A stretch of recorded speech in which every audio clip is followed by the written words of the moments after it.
Please welcome SOAR Executive Director, Colby Hall.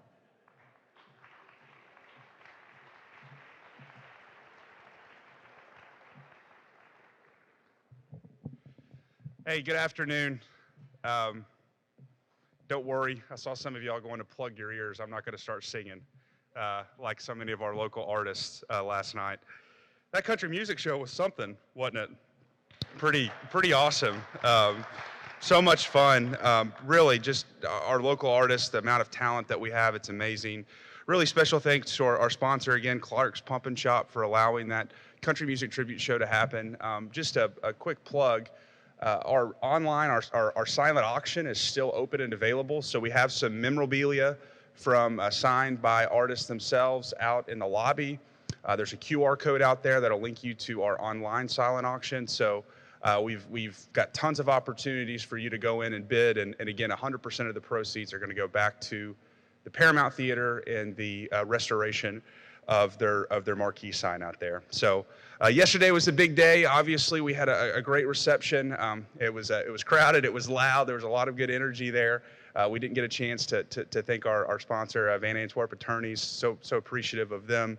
And then our breakfast sponsor this morning, King's Daughters Medical System. We just really appreciate King's Daughters, and then obviously the Boyd County Fiscal Court for providing lunch for us today. It's just so good to see everybody as we enter the final stretch of the SOAR Ashland Summit. It's just, we feel such a deep sense of gratitude from the SOAR organization.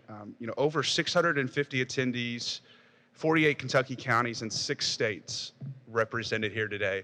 Folks, we really showed up, and I'd like to give everybody a round of applause for making the trip up and making it a great couple of days. Just to the city of Ashland, Ashland Tourism, the Boyd County Fiscal Court, Boyd County Tourism, just thank you so much for the warm reception and hospitality you've given to us over these couple of days, and I know to the attendees. I mentioned to Judge Cheney, I felt like about 60% of the people I came across had never been to Ashland before. And so what a great reason for you guys to come up and really get to experience this amazing city. Before I introduce our next speaker from our presenting sponsor, Kentucky Power, I just wanted to leave everyone with a few quick thoughts. Congressman Howard Rogers and former Governor Steve Beshear started SOAR in 2014 with a pretty straightforward mission to help answer the question of what's next for Eastern Kentucky, for the region, following the downturn of the coal economy. At SOAR, we're connectors, we're conveners, we're collaborators. We focus on getting the right people in the right rooms to solve the right problems.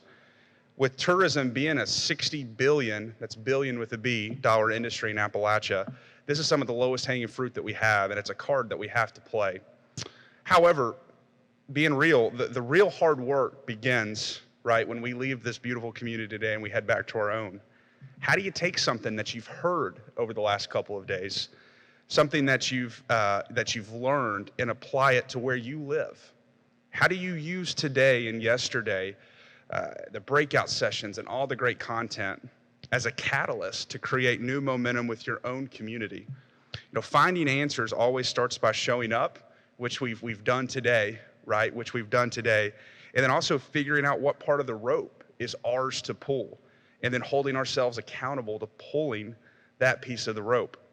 When it comes to creating and building a better Eastern Kentucky to pass to our sons and daughters and the future generations, we've all got a role to play.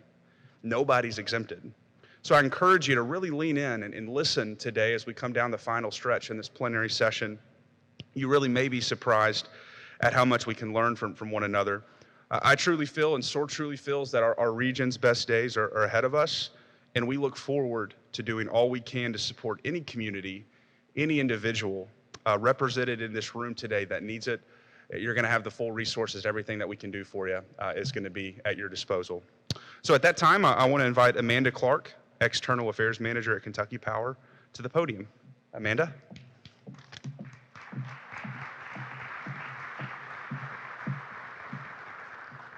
Good afternoon.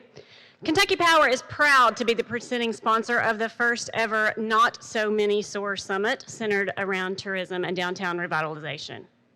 Kentucky Power has had a presence in Ashland for more than 100 years. Today, our headquarters sits a few blocks down Winchester Avenue at the old post office.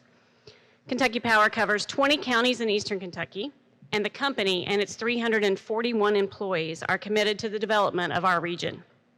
Since 2016, through the Kentucky Power Economic Growth Grant, we've been able to invest nearly $4 million in 74 economic development projects across our region. We've assisted our communities in economic development education, development and marketing of our sites and buildings, and filled in the gaps to win projects like DashCore. While we work primarily in the commercial and industrial space, the work each of you are doing makes our job easier. Bottom line, companies are not going to locate in places where they can't see themselves living. Each of you plays a hand in changing the perception of Eastern Kentucky. I believe you wouldn't be here if you didn't believe that too. Like many of you from small towns across the state, I wear many hats in Ashland. Besides being the External and Economic Development Manager for Kentucky Power, I'm the Vice Chair of Ashland's Tourism Commission. I'm also on the Board of Commissioners for the City of Ashland. And this conference, this not so many, I can't call it a mini summit, we can't do that when there's this many people here. This conference excites me on every level, and I deeply encourage you to go back to your places and put some of these things into practice. So thank you again for being here. I got to look back at Colby and Josh and all the SOAR team and say thank you for being the catalyst that unites us. Kentucky Power is proud to be your partner. We've heard it so many times across the last couple of days. We are so much stronger together. And frankly, I'm very, very excited about the future of Eastern Kentucky. Thank you.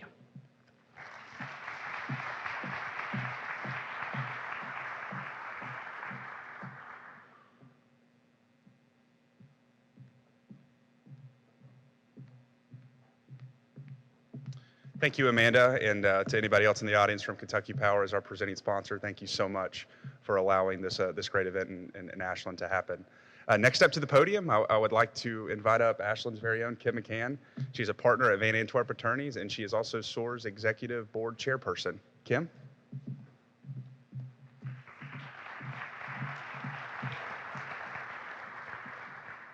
Good afternoon. So nice to see all of you here today in this beautiful theater, and the stage is so beautiful, and we consider it a real treasure here in Ashland, and we're so glad to share it with all of you. It's been here for many, many years and been restored, and we're so very, very proud of it, and I want to thank the Paramount for allowing SOAR to use this venue. I'd also like to thank Colby and Josh for all of their hard work and all of their team that's helped put this together. But I'd be remiss if I didn't mention one person. I'm going to ask her to stand up. Brandy Clark, thank you for all you did to bring the mini summit to Ashland, Kentucky. I know that all of you don't know this, but when Brandy first got in her job, this was one of her first missions, was to try to bring some part of SOAR to Ashland, and she worked hard to make that happen. And I know it was many, many hours without sleep and a lot of work. And it doesn't go unnoticed, Brandy. And SOAR Executive Board appreciates you and appreciate what you've done here. I'd just like to say it's been a pleasure for me to serve on the board of SOAR since its inception. It grew from a dream to a movement, and I feel like that SOAR is now becoming a driver for our region. So having all of you all be a part of that is so very important. But one of the things I've always tried to mention every time I'm given an opportunity to speak is that SOAR is about the region, and all of us have got to work together. You know, we're really not competing with one another. We're competing with the rest of the world out there. And people don't always outside think of us in our own little pockets, in our 15, 20, 100 square miles, whatever we are. They think of us as Eastern Kentucky. And as we all prosper individually, we will all prosper as one. So thank you for working with one another to try to grow our area as much as we possibly can, because I think our future is here, our future is good, and all of us can make it happen. With the right kind of dedication, there's no reason that we can't. So with that, I would like to introduce you to someone that I know personally believes in Eastern Kentucky with her entire heart. She is the the district director for Congressman Hal Rogers. She's former president of Unite. Was former executive director of Eastern Kentucky Pride. She's the mother of 3. She grew up in Pike County. She is a non-traditional student who returned to college. She is a champion of all of Eastern Kentucky. She is my very good friend, and I know she's all of your friend. So let me ask to come to the stage right now, Karen Kelly, District Director for Congressman Hal Rogers. Karen. Go get him. I paid her to say all that. It is truly an honor to be here today. And what an amazing turnout for this event. I think Amanda was exactly right when she said we can't call it the mini SOAR Summit anymore. I think we call it SOAR 2 or Soaring High, because that's exactly what we're doing. And thank goodness for everyone in this community that has rolled out the red carpet, and what a blessing it is to stand in this beautiful theater and just knowing all the history that has taken place here through the years. It's really a treat. Congressman Rogers sends his regrets for not being able to be here today. He's in Washington voting on one of the most important bills of the year, the comprehensive federal funding bill for the remainder of 2022. It not only includes emergency funding to support Ukraine, may they be in our prayers, and our own national defense, but includes vital funding for our entire region. Particularly our coal mining communities, and some very important earmarks for community projects, including flood control, extending clean water and reliable sewer lines to more homes, supporting specialized health care and critical funding for our first responders. In the bill, Congressman Rogers also secured another round of funding for Kentucky, $25 million for the 7th year in a row in the Abandoned Mine Lands Economic Revitalization Program. That will bring new opportunities to our coal communities. The Congressman started the pilot program in 2016 to fast-track funding to our communities in most need. Thanks to his vision and hard work, that funding has been awarded for 63 projects in 23 communities in Kentucky alone. And I want to thank SOAR for partnering with our local leaders on many of these projects to help create jobs and affect real change year after year. I do believe if the Congressman were here today, he'd want you to know that he's committed to initiatives that create jobs, increase access to rural broadband, and grow tourism, because these hills and hollers are the best kept secret in the country. And he'll always work to keep the next generation from having to move away to find their future. I want to commend Colby and the entire SOAR team for the work they're doing, but more importantly, I want to thank each of you for leading in your communities. Congressman Rogers always says time and time again that Washington, D.C. and Frankfort cannot solve our problems. They can certainly support local efforts, but without community engagement where the rubber hits the road, we are not even in the game. So thank you to each of you for being here, and thank you for the work you do each and every day. I also want to recognize my good friend Kim McCann. She's been involved with SOAR from the beginning and has done an outstanding job as chairman the past couple of years. Congressman Rogers really appreciates you, Kim. Thank you. Now, I would be remiss if I didn't say a few words about one of the best friends Congressman Rogers has ever had. There's a lot of people that Hal Rogers could call on for advice, but there's one that he relies on more than others, and that's Jim Host. It's a treat for me to see them bounce ideas off of each other, but I always seem to walk away with a really long to-do list after the two of them get together. And just know that Jim Host does not forget what's on my to-do list. And if he gives you a list, he won't forget what's on yours either. Personally, I want to say thank you to Jim because I've learned so much from him. He's a great encourager, a great friend, but he's one of those that tells you what you need to hear instead of what you want to hear. And we all need someone like that in our lives. Have no doubt about it, he loves Eastern Kentucky. He jumped on board at SOAR from day one, and he hasn't stopped since. You're in for a treat when he speaks today. But before I sit down, I have to mention one last thing. There's been a little bit of talk about redistricting lately, and I can't leave here today without welcoming all of Boyd County into the 5th Congressional District. Boyd County is certainly no stranger to Hal Rogers. He loves this area of our state and is thrilled to represent you in Congress. He feels the same about the additions of Wolfe, Bath, and Menifee counties as well.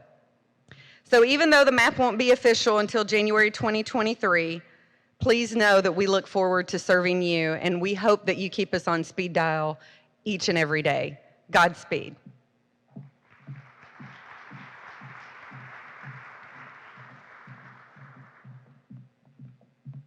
Okay, so Karen has foreshadowed our next guest, and I'm going to keep it kind of short because I know most of you are familiar with our speaker, but he is a true icon, and some don't know that he is the favorite son of Ashland, Kentucky. In 1955, he went to the University of Kentucky on a baseball scholarship. He played professional baseball 1 year for the Chicago White Sox, but unfortunately injured his arm, which brought him back to Kentucky. In 1967, he joined the governor's cabinet and promoted tourism throughout Kentucky and was instrumental in the construction of Rupp Arena that we all love. In 1972, this gentleman began Host Communications. In 1983, his company actually introduced the NCAA Corporate Partner Program. In 1998, he created the NCAA football logo with his company. In 2003, he was Secretary of Commerce in Kentucky. He's been chairman of the Louisville Arena Authority. He is in the UK Hall of Distinguished Alumni. He's an outstanding alumnus of the College of Communication in the University of Kentucky. He's in the UK Athletics Hall of Fame. He's a member of the National College Basketball Hall of Fame. He also is a member of the National Tourism Hall of Fame. He was a founding member of the executive board for SOAR. He certainly loves Eastern Kentucky. He loves Kentucky, and he loves sports, and I believe he loves all of you. Jim Host.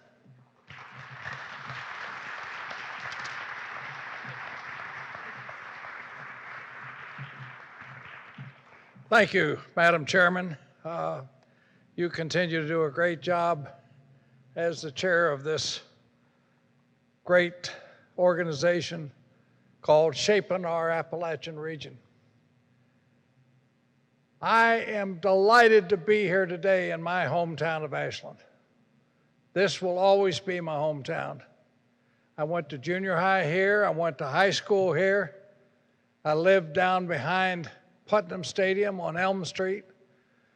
I used to walk up Elm Street after passing papers at 4 o'clock in the morning of the Huntington Herald Dispatch, and I would thumb to school every morning after getting out of junior high at Putnam to Ashland High School, which was downtown on Lexington Avenue. And I worked at the YMCA every night. I would then thumb back home. Hard to believe that you could do that in the 50s, something I suspect you couldn't do now. There is no reason for any of you to be here today if you do not believe in Eastern Kentucky.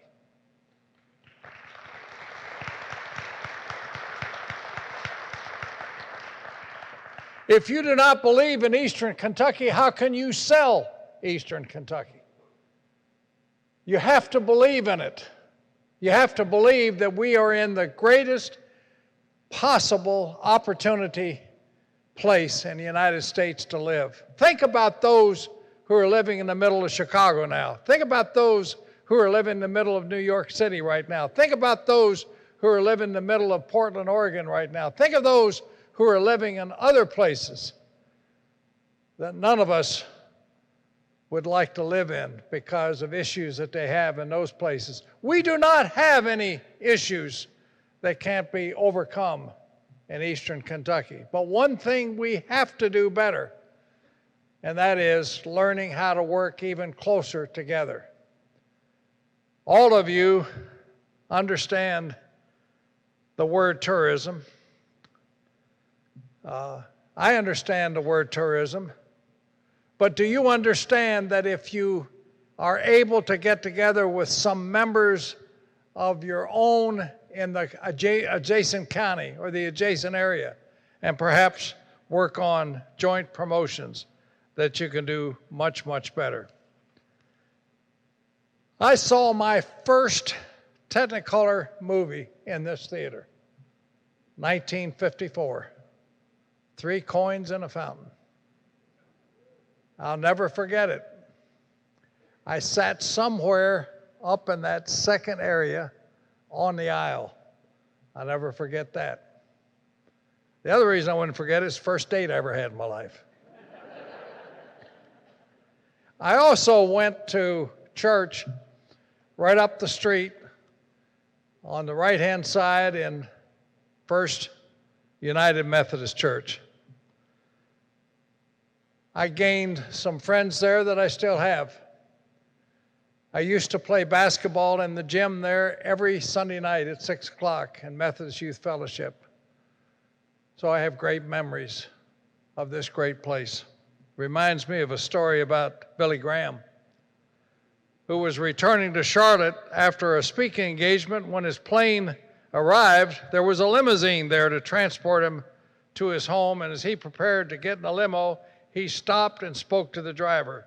You know, he said, I'm 87 years old. Now, I'm almost 85, so I can equate to this story. I'm 87 years old, and I've never driven a limousine. Would you mind if I drove it for a while? Now, Billy gets in the driver's seat, and they head off down the highway. A short distance away sat a rookie state trooper operating his first speed trap. This big, long, black limo went by him doing 70 in a 55-mile-an-hour zone. The trooper pulled out and easily caught the limo, and he got out of his patrol car to begin the procedure. The young trooper walked up to the driver's door, and when the glass was rolled down, he was surprised to see who was driving. He immediately excused himself and went back to his car and called his supervisor. He told the supervisor, I know we're supposed to enforce the law, but I also know that important people are given certain courtesies. I need to know what I should do because I've stopped a very important person. And the supervisor said, is it the governor? The young trooper said, no, he's more important than that. And the supervisor said, oh, so then it's the president. And the young trooper said, no, he's even more important than that. And the supervisor finally said, well then, who is it? And the young trooper said, I think it's Jesus because he's got Billy Graham as a chauffeur.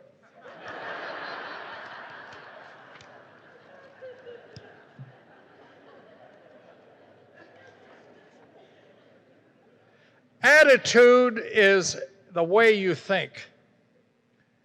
Your attitude is something that other people can actually see.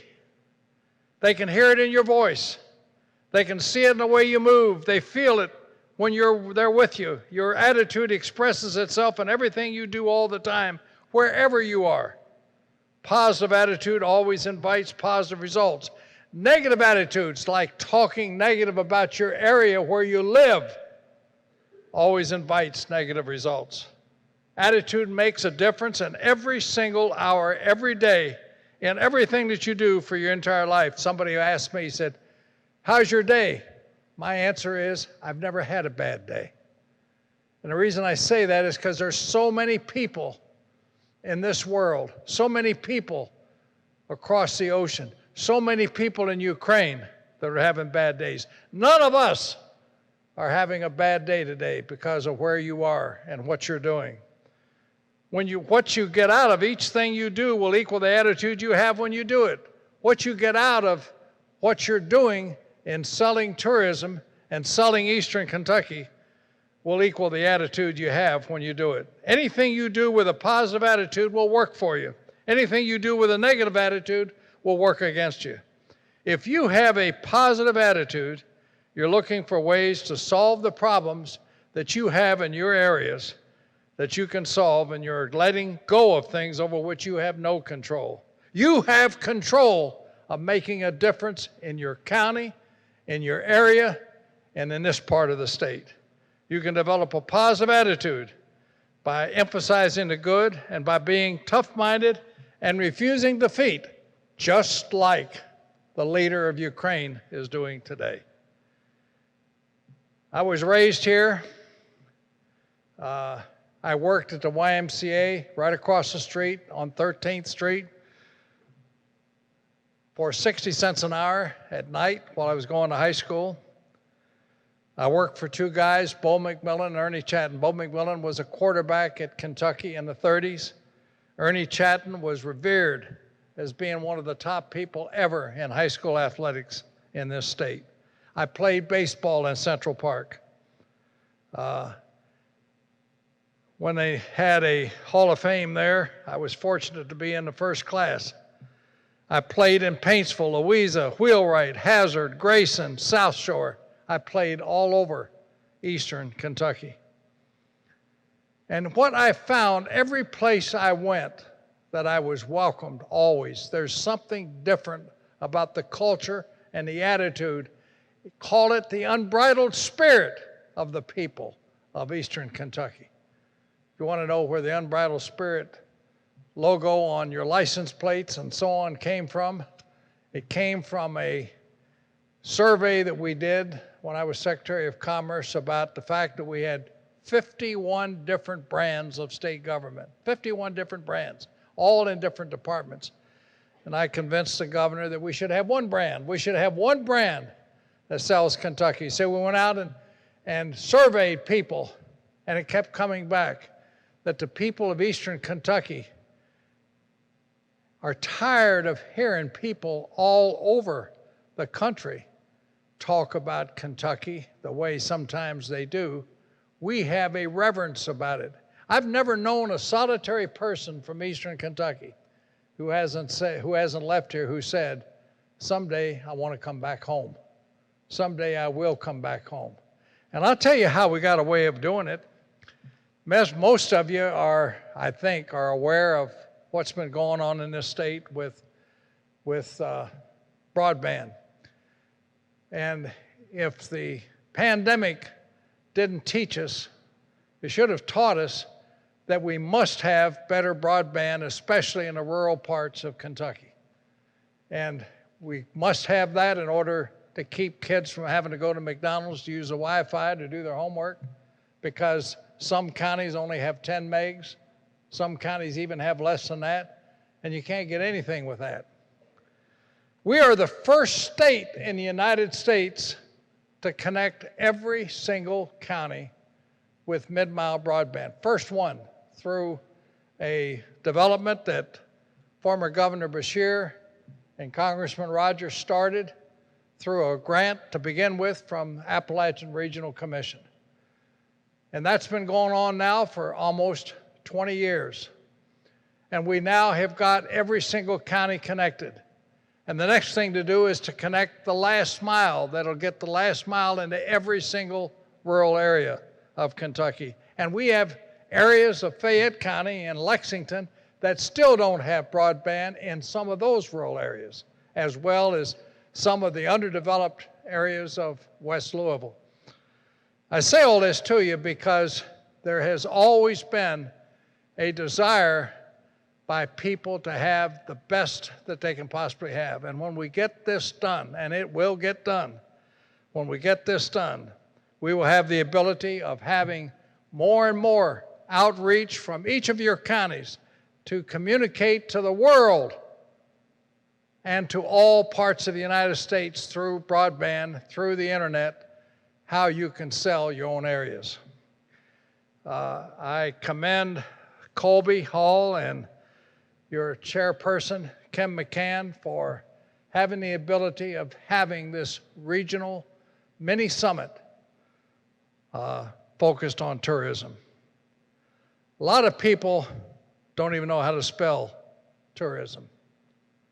And the reason I say that is because a lot of people give it a flip and a promise. But I will tell you, if you all, with this gathering here, which is far greater than I ever thought that Colby could attract with this first mini summit on tourism. If you all will make up your minds that you can take the great assets, we have more miles of inland navigable streams in this state than any state in the United States with the exception of Alaska. We do not have a water problem here like California has. And we have great lakes. Think about Lake Cumberland. Think about the great man-made lake of Lake Cumberland, which does so much for that part of eastern Kentucky. Think about all the great waterways we have all over eastern Kentucky. Who has the mountains, the majestic mountains that have fall foliage like we have in eastern Kentucky? There are people that come here from all over the world and the United States to rock climb in eastern Kentucky. We have the Red River Gorge in eastern Kentucky. We have something that I bet you that there's not 9 out of 10 of you that can identify as even going on. We moved the elk to this state in the late 1990s and the early part of 2000. And the elk have become now a great viewing area for people that want to see it. There is a nonprofit organization called the Appalachian Wildlife Foundation that is building a elk viewing center at the conveyance of Bell County, Laurel County, Knox County, in an area that was supposed to be an industrial development park, but they couldn't attract any industry there. It's now been and we have moved 200 elk that has now become 500 elk to that area. It's on the migratory track, exact migratory track of birds coming from Canada to Brazil. I was there the other day and saw an eagle that was there. It's the highest elevation of that part of eastern Kentucky. You can see over Kentucky, Tennessee, and Virginia from that site. And it's already under construction to be opened in the latter part of 2023. It will be the largest single tourist attraction built in this part of Kentucky ever. And it's already under construction. And it's a nonprofit. It's not being built for profit. It's being built by the Appalachian Wildlife Foundation because of the ability they want people to be used for education. They've developed a partnership with the ARC in northern Kentucky, which is attracting now over 1 million visitors a year. The original projections are that this will attract, in the worst case scenario, 500,000 visitors a year. People will come onto it from 25, they will come onto it from I-75 up that route or from I-75 going south down that way to get to it. We've got so much positive things going for us in eastern Kentucky. I was raised here, played ball here, played in Paintsville when I was in the summer year of my senior year in high school, pitched against Steve Hamilton, who was a great player at Moorhead High School or college athlete. He was one of 2 players ever to play in the NBA and Major League Baseball. I pitched against him, beat him 2-1 in the finals of the State Summer Pro Tournament. And Coach Harry Lancaster, who was coaching UK baseball team, offered me one of the first 2 full baseball scholarships ever given at Kentucky. I would have never, ever been able to do that without the grounding I had with Bo McMillan and Ernie Chatton of the YMCA here, teaching me about what business was and life was, and having the access they did to give me the opportunity to go to the University of Kentucky. And with the education I got there, I was able to build. I have 61 first cousins. My mother's from a family of 15, 12 sisters, 3 brothers. My dad's from a family of 5. I'm the first one ever to go to college from either side of the family or graduate from college, and built a company that became known nationwide in a college sports marketing business. Couldn't have done that if I hadn't been raised here and didn't understand the culture of Eastern Kentucky. The first day of school, our professor introduced himself and challenged us to get to know somebody we didn't already know. I stood up to look around after a gentle hand touched my shoulder and turned around to find a wrinkled little old lady beaming up at me with an unbelievable smile that lit up her entire being. She said, "Hi, handsome. My name is Rose. I'm 87 years old. Can I give you a hug?" I laughed and enthusiastically responded, "Of course you can." She gave me a great giant squeeze. She said, and I said, "Why are you in college at such an innocent age?" I asked, "I'm here to meet a rich husband, get married, have a couple of children, and retire and travel." "No, seriously," I asked. I was curious about what may have motivated her to take on the challenge of her age. I always dreamed of having a college education. Now I'm getting one, she told me. After class, we walked to the Student Union building, shared a chocolate milkshake. We became instant friends. Every day for the next 3 months, we would leave class together, talk nonstop. I was always mesmerized listening to this time machine as she shared her wisdom and experience with me. Over the course of the year, Rose became a campus icon, and she easily made friends wherever she went. She loved to dress up, and she reveled in living it up. At the end of the semester, we invited her to speak at our football banquet. I'll never forget what she taught us. She was introduced, she stepped up the podium, and as she began to deliver her prepared speech, she dropped her 3x5 cards on the floor. Frustrated and a little embarrassed, she leaned into the microphone. She said, "I'm sorry, I'm so jittery. I gave up beer for Lent, and the whiskey is killing me."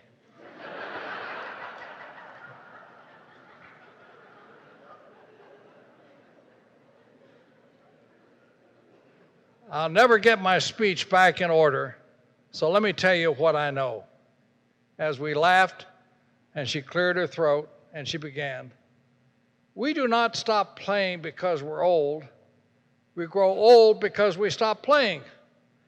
There are only 4 secrets to staying young, being happy, and achieving success.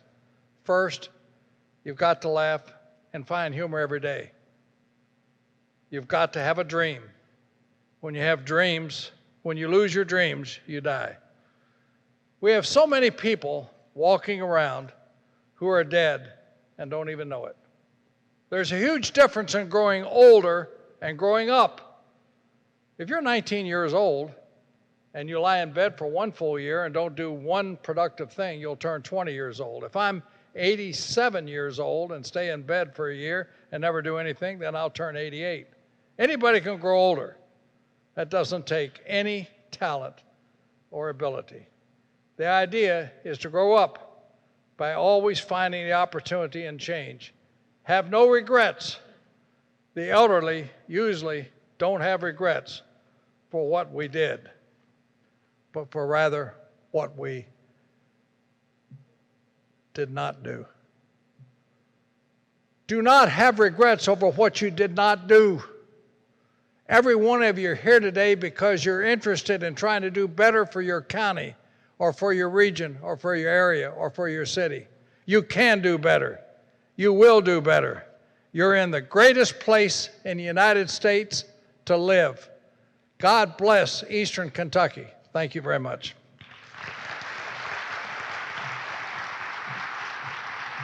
Stay here with me for a minute. Okay.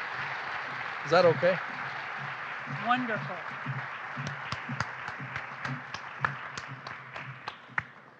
We have one more short gift, Jim, that we would like to leave with you for coming back to your hometown. I think you're going to like this one. It's a little bit special from when you were very, very young. If you want to go over there with Karen and Colby. Do you recognize this guy?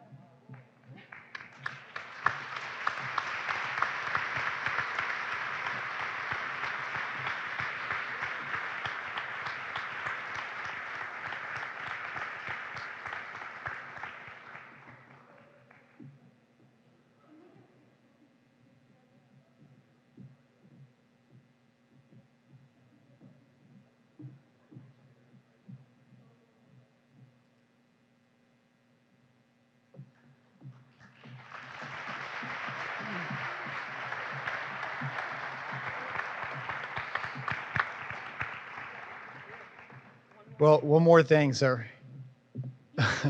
Sure. Hi, everyone. My name is Josh Blanton. I'm the Mayor Pro Tem for the City of Ashland, and we couldn't have our favorite son here in Ashland without giving him a couple things. So we have not only a key to the city, but we also have a proclamation from Mayor Matt Perkins, who couldn't be with us today. But this proclamation is declaring March 8th Gym Host Day in Ashland, Kentucky. Thank you very much. I've never had a day proclaimed. So now you do. Thank you very much, sir. Thank you so much. By God, after this, you guys should be able to go back and kill a lot of folks.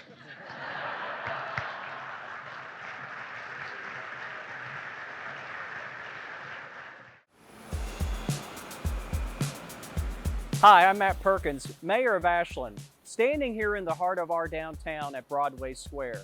We welcome you with open arms to our little city by the river. From festivals to fantastic concerts, your family is destined to have fun with us.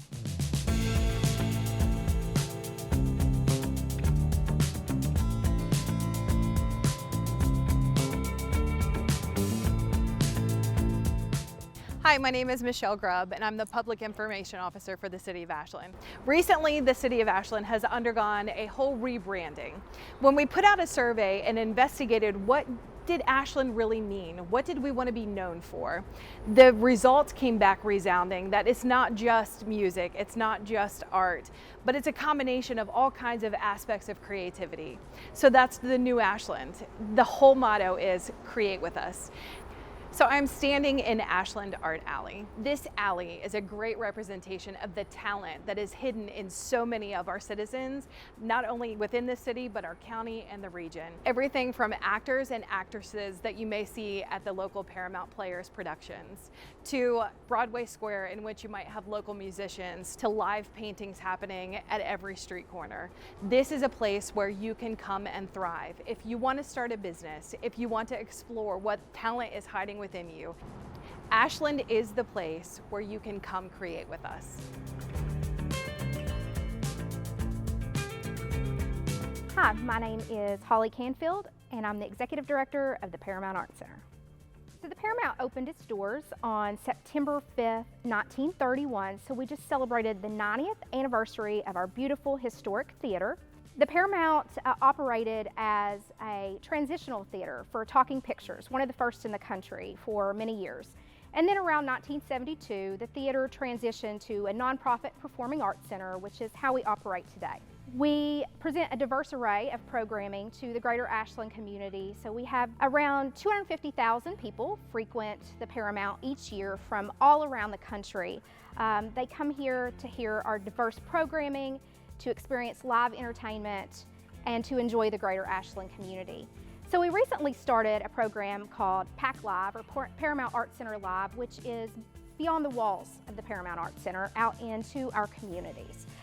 We have programming at our Ashland riverfront, which we can accommodate thousands of people. I encourage you to get a ticket, come out and join us today.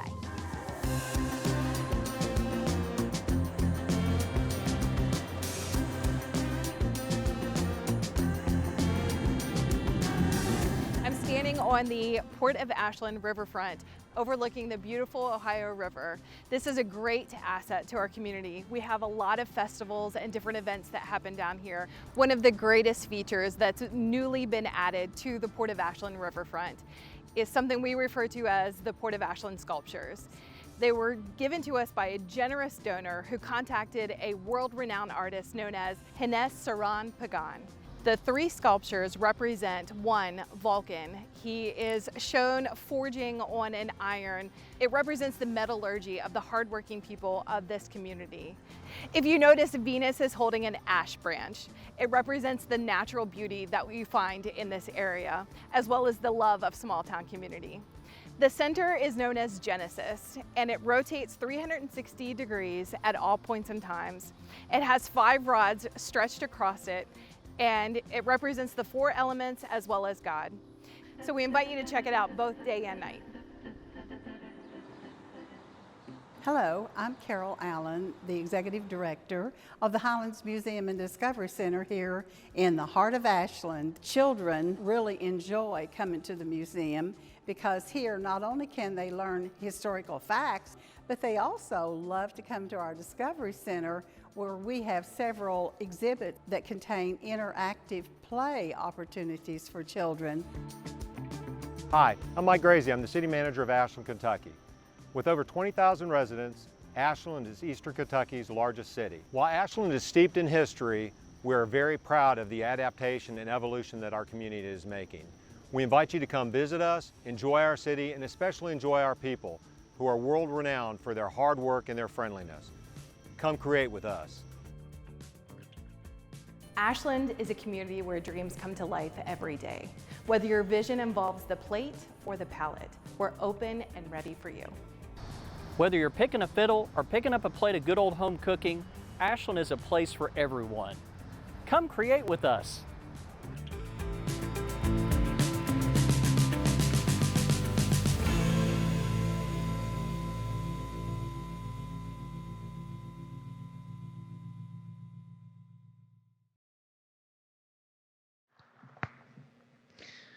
Good afternoon. As I mentioned, I'm Josh Blanton, the Mayor Pro Tem for the City of Ashland.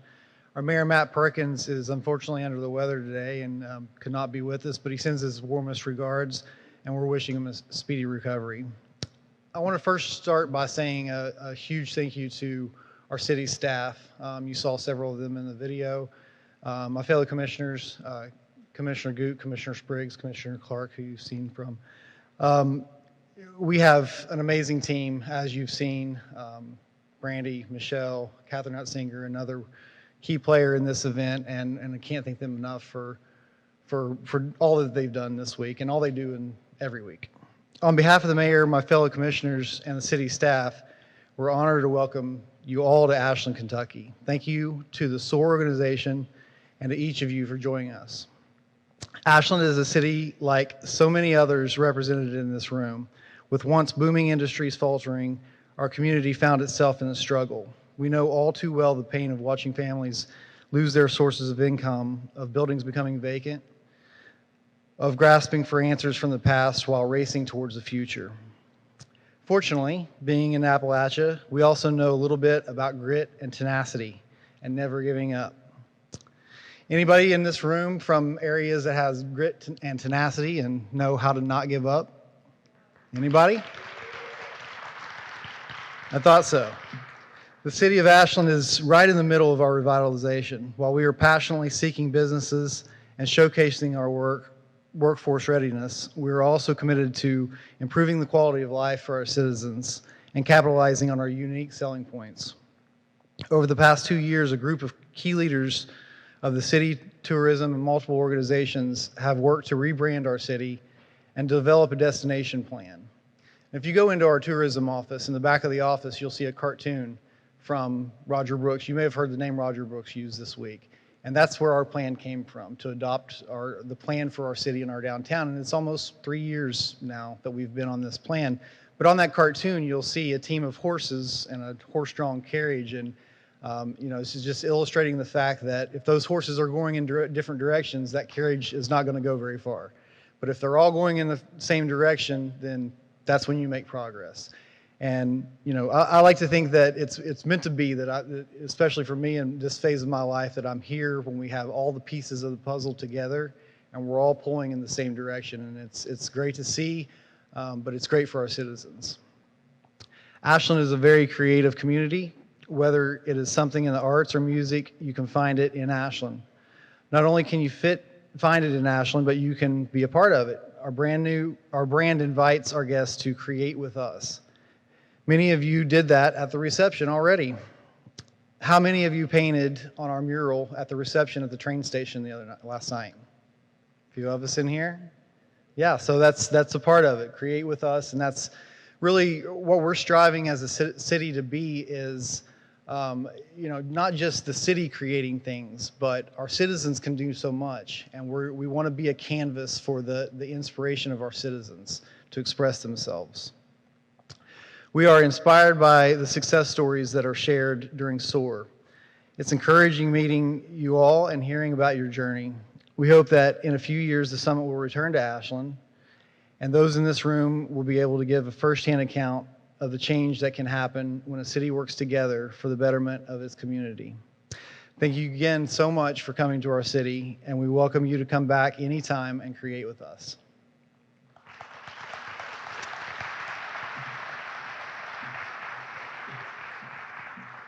Please welcome Boyd County Judge Executive Eric Cheney.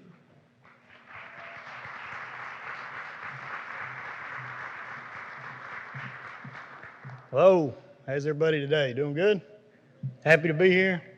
I want to welcome you to Boyd County officially and welcome you to the city of Ashland. I will say it feels good to be in a room full of 700 people again. We're getting back to normal, so I'm very excited about that. But let's talk about for just a second what brings us all together here today, and that's SOAR.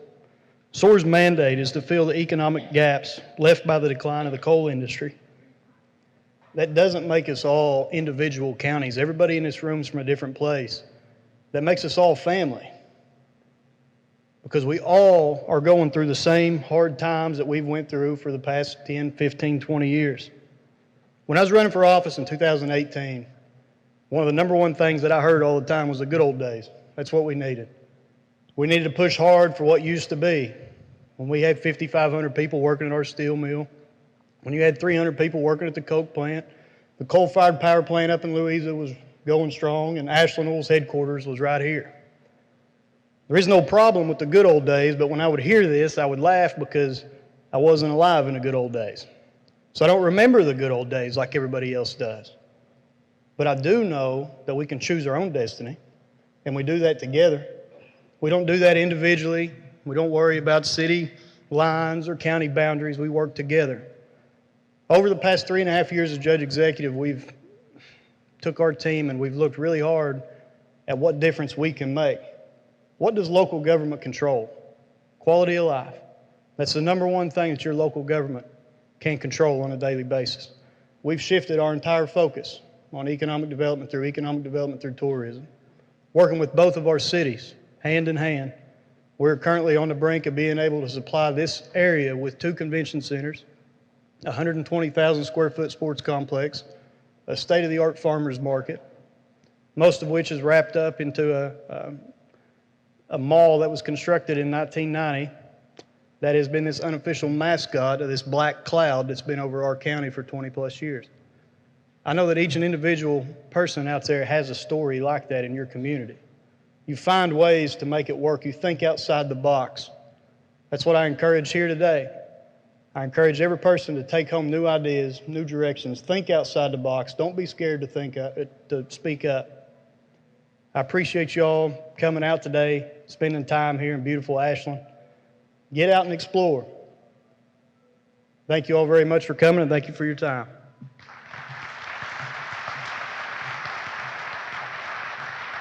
Hello. Thank you to Colby Hall and all of the rest of the SOAR for inviting me to say a few words today. I'm so sorry that I can't be with you in Ashland, but I am so excited about this opportunity for an exchange of ideas that you're having surrounding the topics of tourism and downtown revitalization in our Appalachian communities. More than ever, now is the time for us to promote the beauty of our Appalachian land and the rich culture of our Appalachian people. During the COVID pandemic, we saw so many people relocating from our country's big cities to come to our region and enjoy the fresh air, the open spaces, and the outdoor recreation opportunities provided by our natural resources. It's because of this and because of how much we believe in the beauty of our Appalachian land and the resourcefulness of our Appalachian people that ARC is focusing on building regional culture and tourism as one of the core goals of our 2022-2026 strategic plan. Through this goal, we aim to join you in your efforts to strengthen our region's community and economic development potential by preserving and investing in our local cultural heritage and outdoor assets. This includes investing in the development of vibrant Appalachian downtowns, investing in community development initiatives that preserve and promote our arts, our culture, and our heritage traditions, and preserving and expanding our tremendous natural resources to increase opportunities for that outdoor recreation and economic growth for the outdoor recreation industries. Tourism is a $60 billion a year industry across our 13 Appalachian states. And while a lot of that money goes to our region's dynamic, larger cities and attractions, I know that we all know that our smaller towns and cities, like the one you're visiting today, deserve to get a piece of that pie. I believe the key to this is that we all work together. Each of our regions, states, and communities do have their own unique challenges, but I believe our commonalities far outweigh our differences. We must forget the borders drawn on the map and come together, not as 13 separate states, but as a one united Appalachia. We must promote one another and support each other's goals across county and state lines. And we must take every opportunity to share our expertise and ideas, as you're doing here today at the SOAR Mini Summit. Because at the end of the day, it's not just about shaping our Appalachian region, but also sharing our Appalachian resources. And I truly believe that if we call upon our commonalities and work together, we can make that kind of once-in-a-lifetime positive impact on Appalachia that will reverberate throughout the region for generations. Thank you so much again to SOAR for allowing me to share a few words today and for putting together this focus on tourism and downtown revitalization in our region. And thank you to all of those attending for your willingness to serve your communities and region. You are the ones in the trenches doing the work, and I look forward to seeing all that we will accomplish in Appalachia together. Thank you. Have a great meeting. Please welcome Kentucky Tourism Commissioner Mike Mangiot.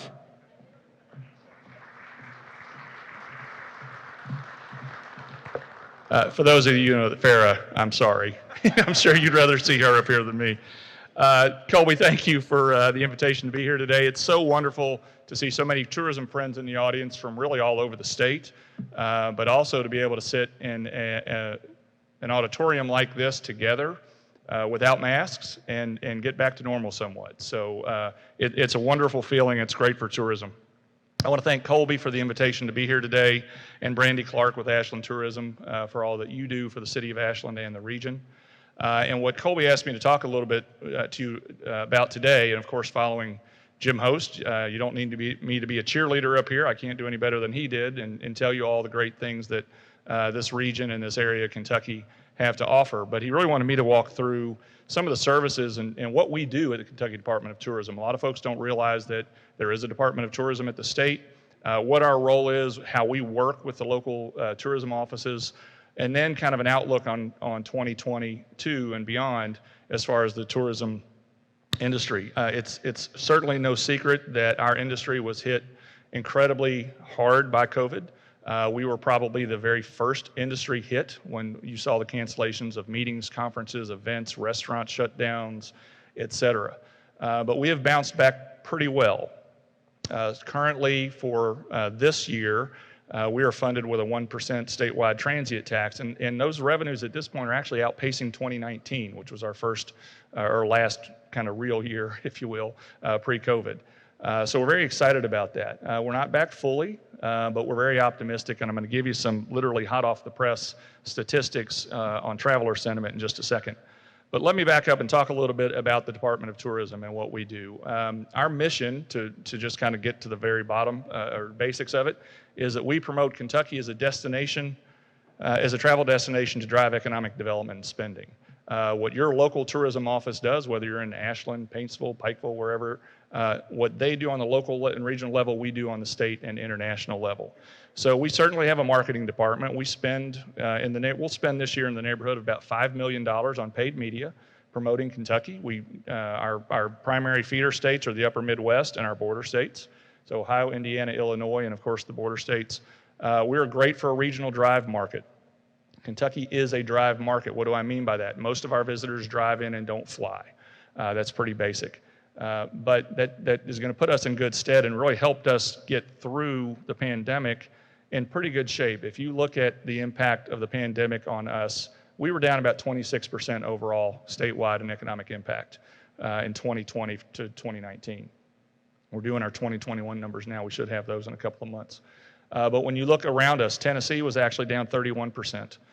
South Carolina was down about 25%. West Virginia, 27%. So we held our own against our competitor states. And I give a lot of credit to the work of the local CVBs and the local businesses who took the pandemic seriously, took the risk mitigation seriously. I give credit to Governor Beshear for the work that he did in trying to keep us all safe. And that showed through in our research. People viewed Kentucky as a safe destination through COVID. But on the marketing side, as I said, we do about $5 million in paid advertising. That's everything from digital advertising, TV, radio, print, boosted social media, paid social media, et cetera. We have a PR and communications office. And how many of you have seen in your favorite magazine or online, you see the stories, top 15 weekend getaways or top 15 outdoor? We've all seen those, right? Those don't just happen. We pitch that. We work with local and national publications like USA Today and others who reach out and ask us, what do you have? And we pitch those story ideas. So it's important that we have all the latest up-to-date information on new attractions, new developments, activities, festivals, events that are going on, because we get those on a daily basis. We call that earned media. That's not something we pay for or something we own like our website. To me, that is the most valuable media you can have, because that is a third party, a magazine writer or someone telling a very large audience, I did this, had this experience, and you should too. It's incredibly valuable to us, and we actually have 2 staff members and a PR firm that we work with on that. We also have an Office of Outdoor Adventure that oversees our Trail Town program. I know you have a panel later on trail development, and we can talk about that during that panel. We also have an Office for Multicultural Tourism, International and Domestic Sales.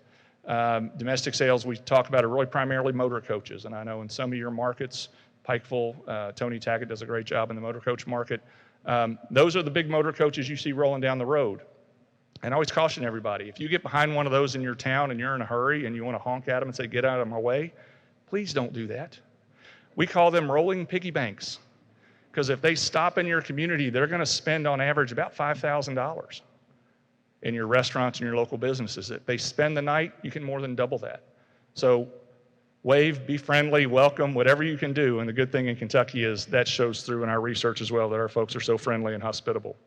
On the international front, many folks look at us and say, Kentucky's not really an international destination, or you may be saying that locally. And I can tell you from personal experience, because I was a tourism director in Bardstown, Kentucky for a couple of years, international visitors are coming to your area whether you know it or not. You know, one of the challenges in tourism is we promote the quality of life, everything that's out there. But if you're not, your restaurants, your attractions, your museums, your landmarks, your outdoor activities, whatever it may be, but if you're not in our industry, if you're a doctor, if you're a lawyer, you sell insurance, you work at a bank, whatever it may be, and you're not in this, you're not seeing those customers come in every day. When I was in Bardstown and started out, I asked, how are we tracking our visitors? And they had literally a 50-question iPad survey, and I was like, nobody's doing that. So in the back room, I found an old guest register, very simple, old school, and I put it out, and I signed my name. And I said, we're not going to ask for email addresses or anything else. We just, where are you from and why are you here? Within the first 6 weeks of doing that, we had visitors who took the time to sign the book from 39 states and 6 countries in Bardstown. They're coming here now, whether you believe it or not. And international visitors usually spend about 3 weeks, in the States. They visit 3 to 4 individual states, and they spend about 8 times what a domestic traveler does. So we have an international marketing person. We're very active in the international market, primarily the UK, Germany, France, and Canada. Some people don't consider Canada an international market because you don't have to fly, but we do, and obviously, and we're very focused on that market as well. And how we work with our local partners, and right now there are about 85 destination marketing organizations on the local level here in Kentucky. Those, you may know those as a Convention and Visitors Bureau, a tourism commission, whatever, however you want to call that. But those are about 85 that are recognized, established under statute that we work with on a daily basis, and we work very closely with them. We go to trade shows together. We market cooperatively. We have a matching funds program in the state that this year will put $2 million back into your local communities and matching funds for marketing and advertising. In addition, we do research and spend a significant amount of money on research annually, about $1 million annually on research. Everything on a visitor profile. We want to know who's coming, not only to the state, but who's coming to your region. So in Kentucky, there are 9 designated tourism regions. In this area, and the names have changed, and I've been around long enough to know the old names. So we call it the Eastern Highlands North, Eastern Highlands South. I think it's now Kentucky Appalachians and Daniel Boone country. I wish y'all would quit changing the names on me. But we work with them on a regular basis to market the region collectively. And we also, again, we provide that research. So it's a visitor profile. Who's coming for day trips? Who's coming for overnight trips? Where are they coming from? What's the travel party look like from a demographic standpoint? What's the household income? We put all of that information online. So if you're interested to find out what your regional profile is, you can go to KentuckyTourism.com. At the bottom of the page, there's an industry tab that you can click on, and we make that public. And there are many times when they'll call us, the director will call us and say, I need help on a specific project. And if we're able to help them with that, we do that as well. Another program that I don't think has gotten the exposure that it warrants is the tourism development incentives that we offer.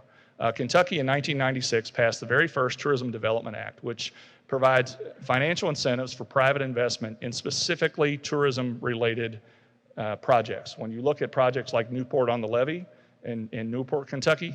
The Newport Aquarium specifically was the first project that was going to Cincinnati. Because Cincinnati, you had Atlanta Aquarium and some of the major cities, they wanted to go to Cincinnati.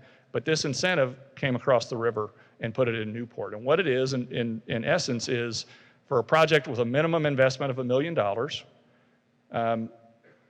the developers can receive 25% of their capital construction cost back over a 10-year period through a sales tax rebate. And in enhanced incentive counties, which unfortunately many of the Eastern Kentucky counties are, that goes up to 30%. That's an incredible incentive. And since 1996, we've had over $1.5 billion invested in tourism projects in Kentucky. Unfortunately, many of those are in our urban areas. So we want you to know about that. Please reach out to me if you want to talk about that. We'll walk you through the process. It's typically about a 4-month process from the time you apply to the time of approval. But it's a great tool in your toolkits as you're looking at product development.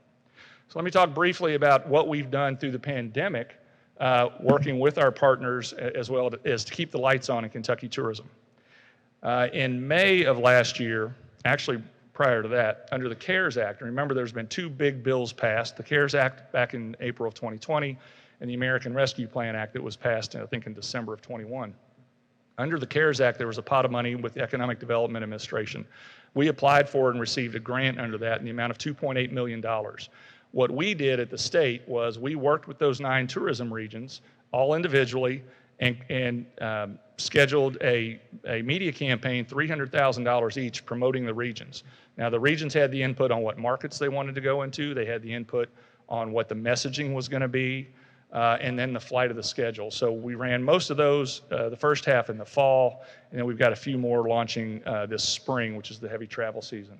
So again, that was about $2.8 million that we spent directly with the regions for the local benefit. In May of last year, Governor Beshear awarded us a $5 million CARES Act grant for tourism recovery marketing. With that money, we went out and talked to our partners again and said, where are you hurting? What are you looking for? Where are the needs? One of those was, again, the motor coach market. So we upped our advertising in that. The meetings and conventions market, events like this. really drive many of our larger economies, tourism economies in the state, such as Louisville and Lexington and Northern Kentucky.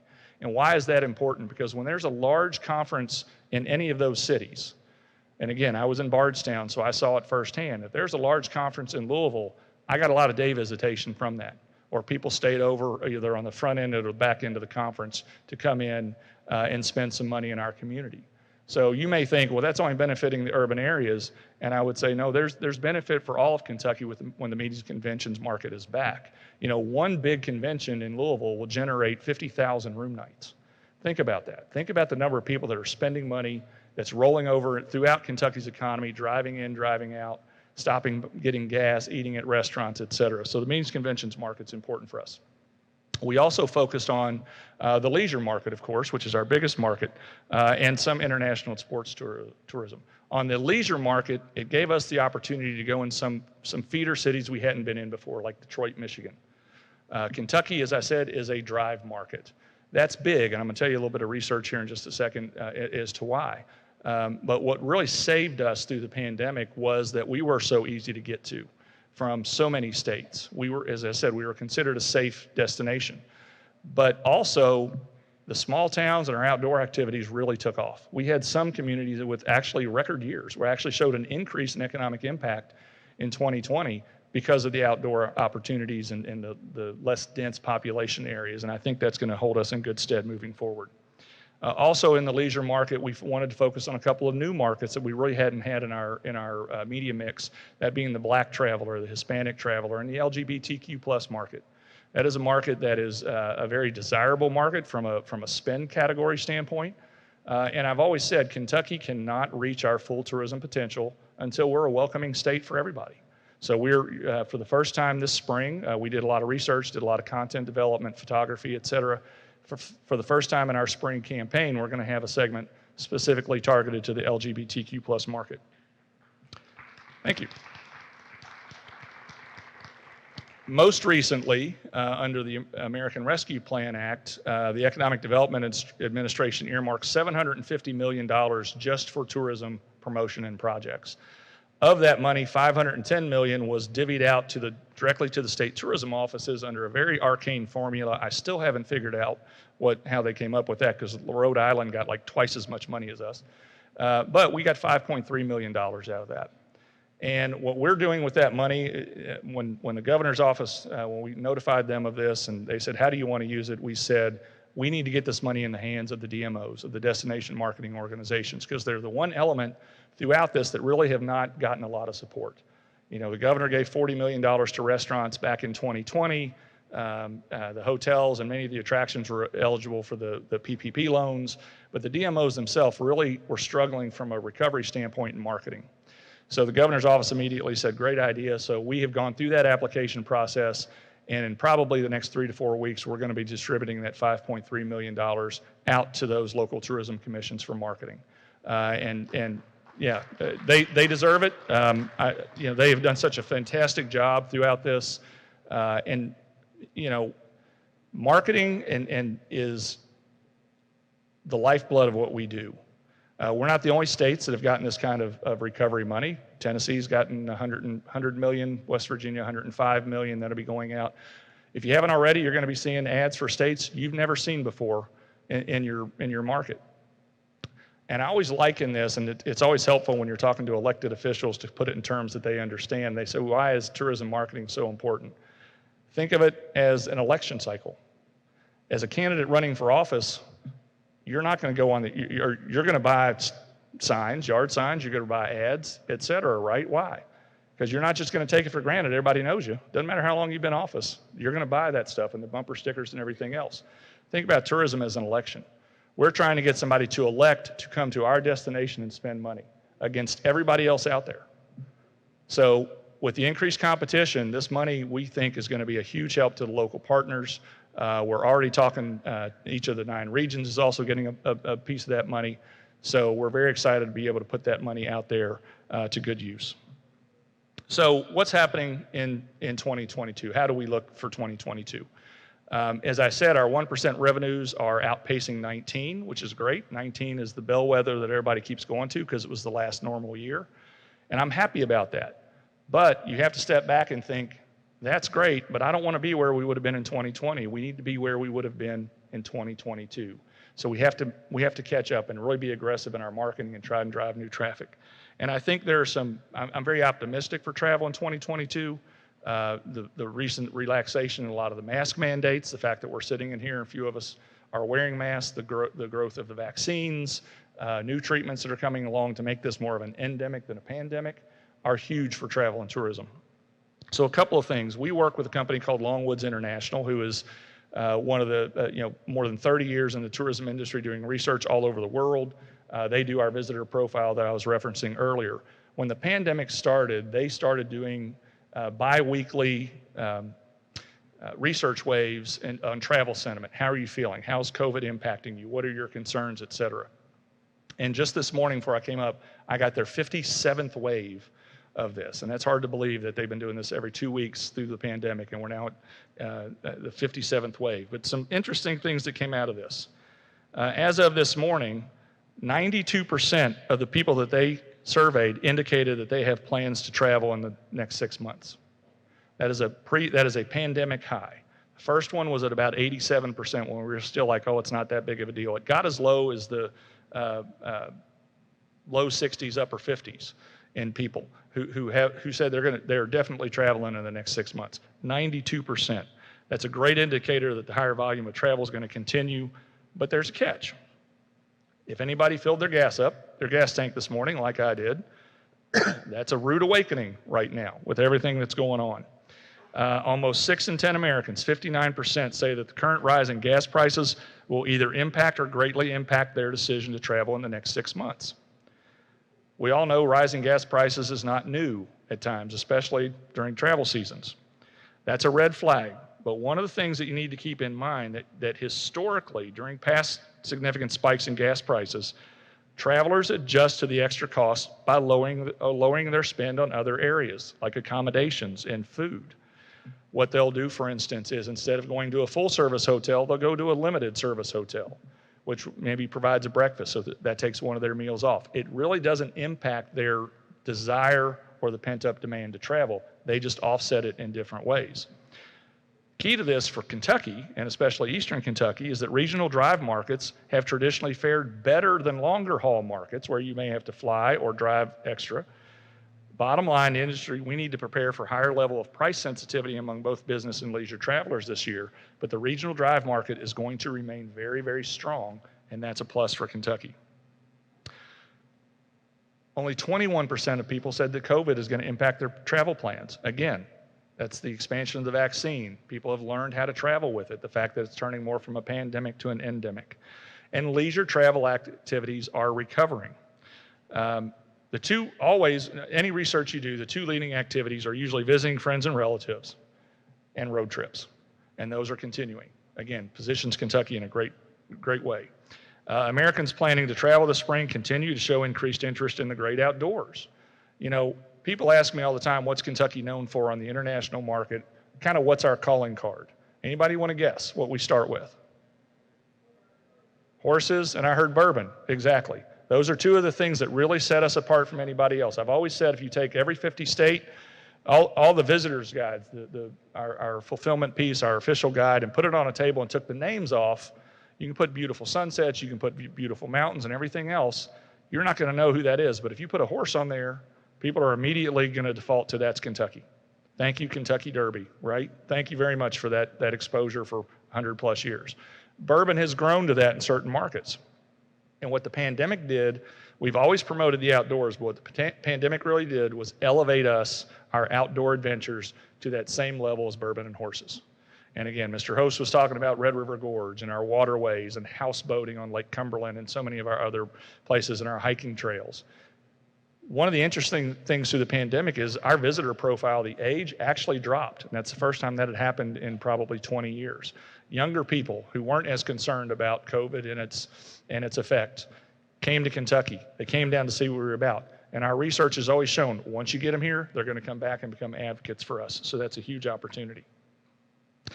The other thing that showed up that really I wanted to point out was at festivals and events. People are very interested in getting out and being with people and hitting festivals and events, yet they're still going to be concerned about the protocols. So if you're putting a festival or event on, don't have to have masks, but still make sure there's hand sanitizer. Still make sure there's opportunities to get out and disperse the crowd a little bit. Bottom line, folks, and what I'll close with is I'm very bullish on travel in Kentucky. I actually got a note from someone the other day that said, "What do you do all day?" And I emailed him back and said, "What are you talking about?" It said, "Kentucky sells itself, with the beauty and all the assets we have." And don't get me wrong, I feel very, very fortunate to be in the job that I am and have the privilege of promoting Kentucky as a destination around the world. But I'm even more fortunate to be able to do it with so many of the professionals that are in this audience who work on a daily basis to enhance your local quality of life, enhance the visitation and the spend and yes, the economic development that comes from tourism. They were rock stars throughout the pandemic. Became the local voice for what's the newest restrictions and how can we help the local hotel workers and restaurant workers and everything else. So thank you all for what you do. You make my job so much easier.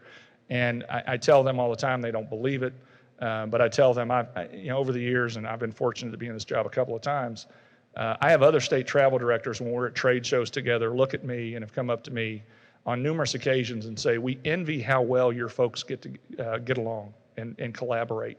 Because in some states, the eastern part of the state doesn't talk to the western part of the state. They're true competitors. I've sat in rooms with Lori Saunders from Georgetown when she's promoting Richmond. And I've sat in rooms with Tony Tackett from Pikeville when he's promoting Prestonsburg or Paintsville or Ashland. That's what we do. The traveler does not see lines, county lines.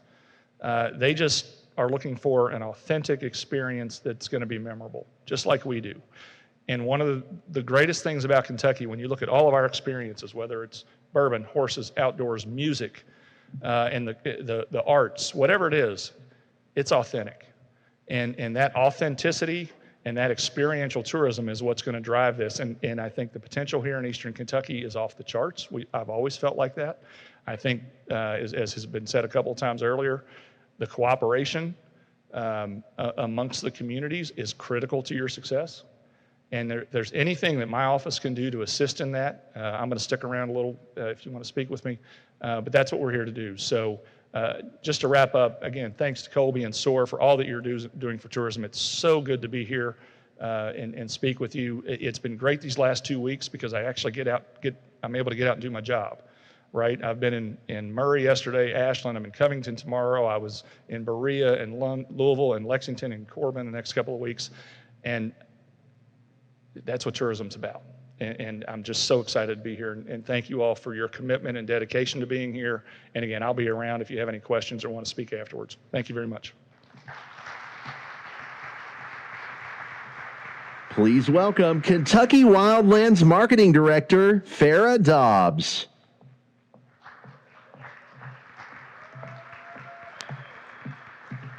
Hey, everybody. I bet you thought he was going to peel his mask off and be me, huh? All right. So, welcome to the Kentucky Wildlands. I am your tourism director, your marketing director, Farrah Dobbs. The Kentucky Wildlands is both a destination for visitors and an initiative by the people of southern and eastern Kentucky. As a destination covering 14,000 square miles, the Kentucky Wildlands is rich in natural splendor, outdoor adventures, culture, folklore, and tradition. It is home to one of the most diverse ecosystems on the planet. Visitors can wonder at the same breathtaking scenery first viewed by Daniel Boone when he crossed the Cumberland Gap in 1769. This largely untamed wilderness is a wide-open playground still waiting to be explored. As an initiative, the Kentucky Wildlands is a regional tourism marketing program in 41 counties of Appalachia, Kentucky. It includes a regional brand, media campaign, hospitality education, itinerary development, and entrepreneurial training. The Kentucky Wildlands spurs economic development by promoting this area as a regional tourism destination filled with majestic beauty, rich culture, boundless adventure, and endless opportunities. Our mission is to enhance this region's quality of life and economy. We stand on 3 pillars of work: elevate, embrace, and empower. We are so passionate about working with our partners in the tourism and hospitality industry. The goal of the Kentucky Wildlands is to elevate the awareness of our natural assets, our majestic waterfalls, our lakes, our arches, our trails. We want to embrace our history and culture and marvel in the beauty of our people and our accents. We want to empower our partners by working with them in their endeavor of making their destinations known on a national level. We have 15 of the 25 trail towns in the Kentucky Wildlands. We have around 40 lakes. We have more than 20 Kentucky state parks. We have 3 national scenic byways. We have the Breaks Interstate Park, known as the Grand Canyon of the South. We have London, the cycling capital of Kentucky. Manchester, the land of swinging bridges. The Big South Fork Scenic Railway, which hosts the acclaimed Polar Express. The Port of Ashland sculptures that flow with energy from the Ohio River. Lake Cumberland brings in over 4 million visitors yearly, actually seasonally, more than the Grand Canyon. We have the Niagara of the South with Cumberland Falls, which, by the way, boasts the infamous Moonbow, and there are only 2 in the world. We have music festivals that draw crowds from all over the United States. Amon Sugar Shack that has been featured in Southern Living magazine. The Red River Gorge that has over 100 natural sandstone arches, and we have over 800 waterfalls in the Kentucky Wildlands. The Kentucky Wildlands is on the path to become Kentucky's first and only National Heritage Area, or NHA.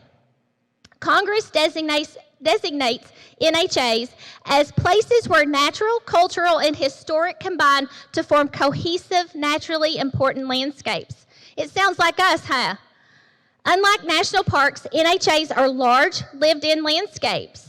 That means they collaborate with communities to match local interests and needs without taking ownership of your land or imposing land use controls. NHA designation is a long process, but it is well worth the effort. Becoming an NHA will put the Kentucky Wildlands on the map, literally. With only 55 NHAs in the country, our region would join an elite list of destinations that are prized by nature, culture, and history enthusiasts. As an NHA, the Kentucky Wildlands will receive technical assistance and funding from the National Park Service. That will help us build our region's tourism infrastructure and sustain our marketing efforts. Bottom line, the Kentucky Wildlands NHA will boost our economy across the country. NHAs drive economic development. In our neighboring West Virginia, the National Coal Heritage Area generated $207 million in economic impact and $16.8 million in tax revenue and supported 2,744 jobs in 2016. It takes several years to be recognized as an NHA. We are grateful to Congressman Hal Rogers and Senator Mitch McConnell for taking the first step in 2019 when they filed companion bills in the House and Senate to begin this federal process to designate southern and eastern Kentucky as the Kentucky Wildlands National Heritage Area. The act directed the Secretary of the Interior to complete a study to determine whether the region meets the requirements to become Kentucky's first NHA. The National Park Service is conducting the study now, and it should be complete by 2023. At that point, we will learn if we have earned this important distinction. This is where you come in. We are asking for community support for this designation. There is still time to sign up for one of our 3 virtual informational meetings about designating the Kentucky Wildlands as Kentucky's first and only National Heritage Area. Public input is critical to this designation process. These meetings will be your chance to learn all about the Kentucky Wildlands National Heritage Area and tell us what you think about it. So you can go online at www.exploreKYWildlands.com and sign up for one of our 3 virtual meetings. We have our first one this Thursday at 1 o'clock, and then we have 2 more next week, next Tuesday at 10:30 and 5:30. So if you don't care, just check out our website, check out our Facebook page, leave us a comment. Be sure to make a comment in our chat whenever you're on our virtual meetings, and enjoy our short video that we have coming up here. Thank you all so much. I appreciate your time. There was a time when majestic forests covered the land. Stands of trees so dense and impenetrable, they were considered jungle. And in the high-ridge forests of the Kentucky wildlands stand some of the last remaining old-growth forests in America. Its rugged landscape and remote location, its very savior. A land once thought uninviting, now treasured. Waterfalls, wildlife, and plants previously hidden, revealed for the first time. It's a land that speaks to our soul. It calls to us, tapping into our primal instinct to roam, to explore, to discover life is best lived outside. The Kentucky wildlands are for escapists, traders of concrete for moss, walls for vistas, and bustle for bliss. Carved from wind and water, this land of extreme inspires with towering cliffs, sandstone arches, and the Niagara of the South, Cumberland Falls. Its thunderous roar and elusive moonbow, symbols of nature's power and intimacy. It's here the adventurous find heaven, measured in adrenaline. Rivers, raw and untamed, flow through Red River Gorge. Affectionately known as the Red, its steep walls of granite are one of the top climbing and rappelling destinations in the world. And beneath the earth, secret worlds await. For thrill seekers, the Kentucky wildlands is more than a place. It's a quest, a place to push limits, to test and challenge. Here, the curious become curators, more than visitors, but keepers in their own rights of this unique land by diving deep into Appalachian history and legends, savoring its flavor in recipes passed down from generation to generation. It's where artisans turn gifts from the land into objects of beauty, and stories are told in strings and song. In fact, some of the greatest names in country music are from the Wildlands region and are honored on the Country Music Highway. It's here in these majestic wildlands that Kentucky remains much as it was when first discovered. Unmatched in beauty and inspiration. Unique and mysterious. Full of life and opportunity.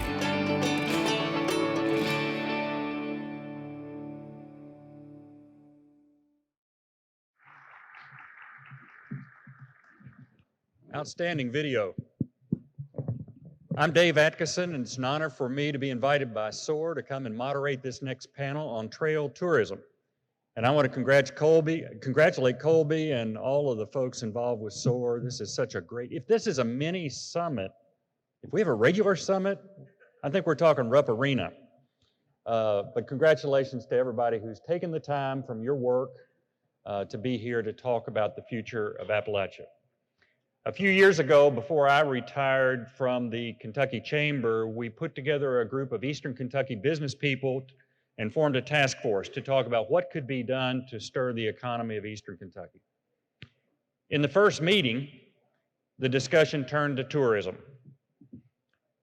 Eastern Kentucky is a gorgeous part of our state, got 4-lane highways through many areas of the state. And so we formed this task force and started talking about tourism. We raised some money and hired a consulting firm, international consulting firm, and we were going to study what's possible.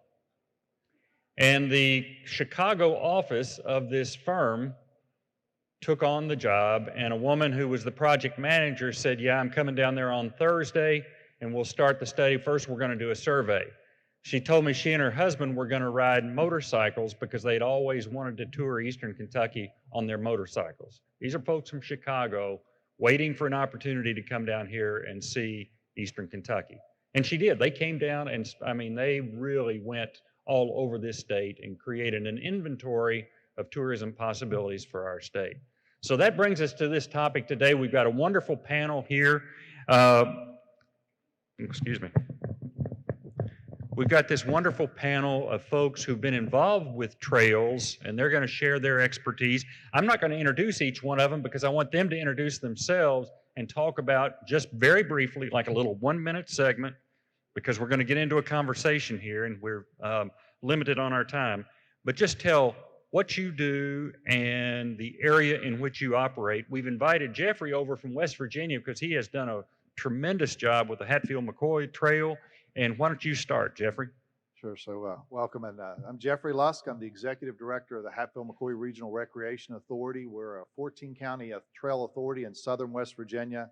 We were created to do what you're doing in Eastern Kentucky, diversify the economy. Our project is using ATV trails to diversify the economy. We're a regional project. Jim Host said it best. We've got to stand united. We've got to stand as a region. We need to be regional in everything we think of, not thinking of county lines, state lines, city limits. We want to provide a safe experience to our riders. And the biggest thing is we want to open up 1,500 miles of ATV trails, making southern West Virginia, eastern Kentucky, and southwest Virginia. And hopefully they got my map up there. That's the region we serve, one of the Disney worlds of ATV riding in the eastern United States. Thank you, Jeffrey. We're going to be picking your brain to learn how you've done it and to figure out how we do it right here in this state. Matt, from the Forest Service. Yeah, I'm Matt Abel. I'm the Trails and Dispersed Wreck Program Manager for the Daniel Boone National Forest.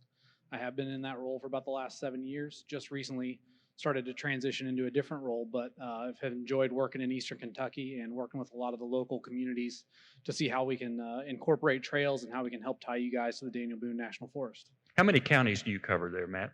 19, I believe, touch the forest. 19. Okay, great. Okay, we've got Eric here. Eric is with the Back Roads of Appalachia and has done a lot of work to create an attraction there. So Eric, introduce yourself. Yes, hello, I'm Eric Hubbard, Director of Back Roads of Appalachia. Our mission's real clear: economic development through motorsports, mainly motorcycles and exotic cars. We have the perfect opportunity, the roads we have and serve, thanks to our generations of coal mining communities, these guys crave to come and explore. And we're just honored to be here and be part of this. Thank you. And you're based? We're based out of Lynch, Kentucky, and we cover 32 counties. 32. Well, terrific. Glad to have you, Eric.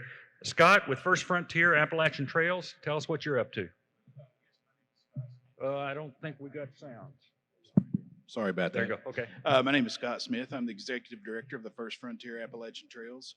We currently consist of 19 member counties with the possibility of expanding to 37.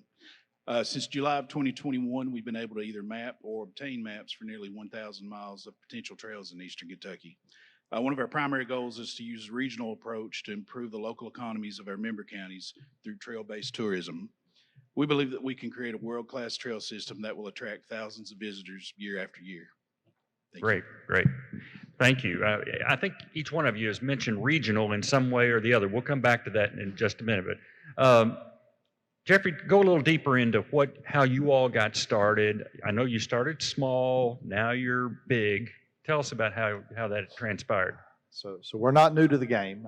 In 1993, the first studies were done on our project. They were actually done by the Corps of Engineers to see if there was a feasibility of whether or not if you developed recreational trails in southern West Virginia, that folks would come and visit these trails. In 1996, our West Virginia legislature created the entity I now work for, the Hatfield-McCoy Regional Recreation Authority. 5 years later, in 2001, we opened up our first trails. We're in our 21st year of operations, and it was a slow process. We started with 2 counties and 300 miles of trail and no lodging. And and Eric and I were talking out, when you look at Eastern Kentucky and you look at southern West Virginia, You know, they were not built as tourism communities. They were built as they weren't trail towns. There wasn't lodging. There was just what was needed there to support the coal industry. So as we go forward, one of the biggest challenges we have is how do we develop these, what were historic industrial towns, into tourism towns. We've since developed into 7 southern West Virginia counties. We now manage over 1,000 miles of ATV trails.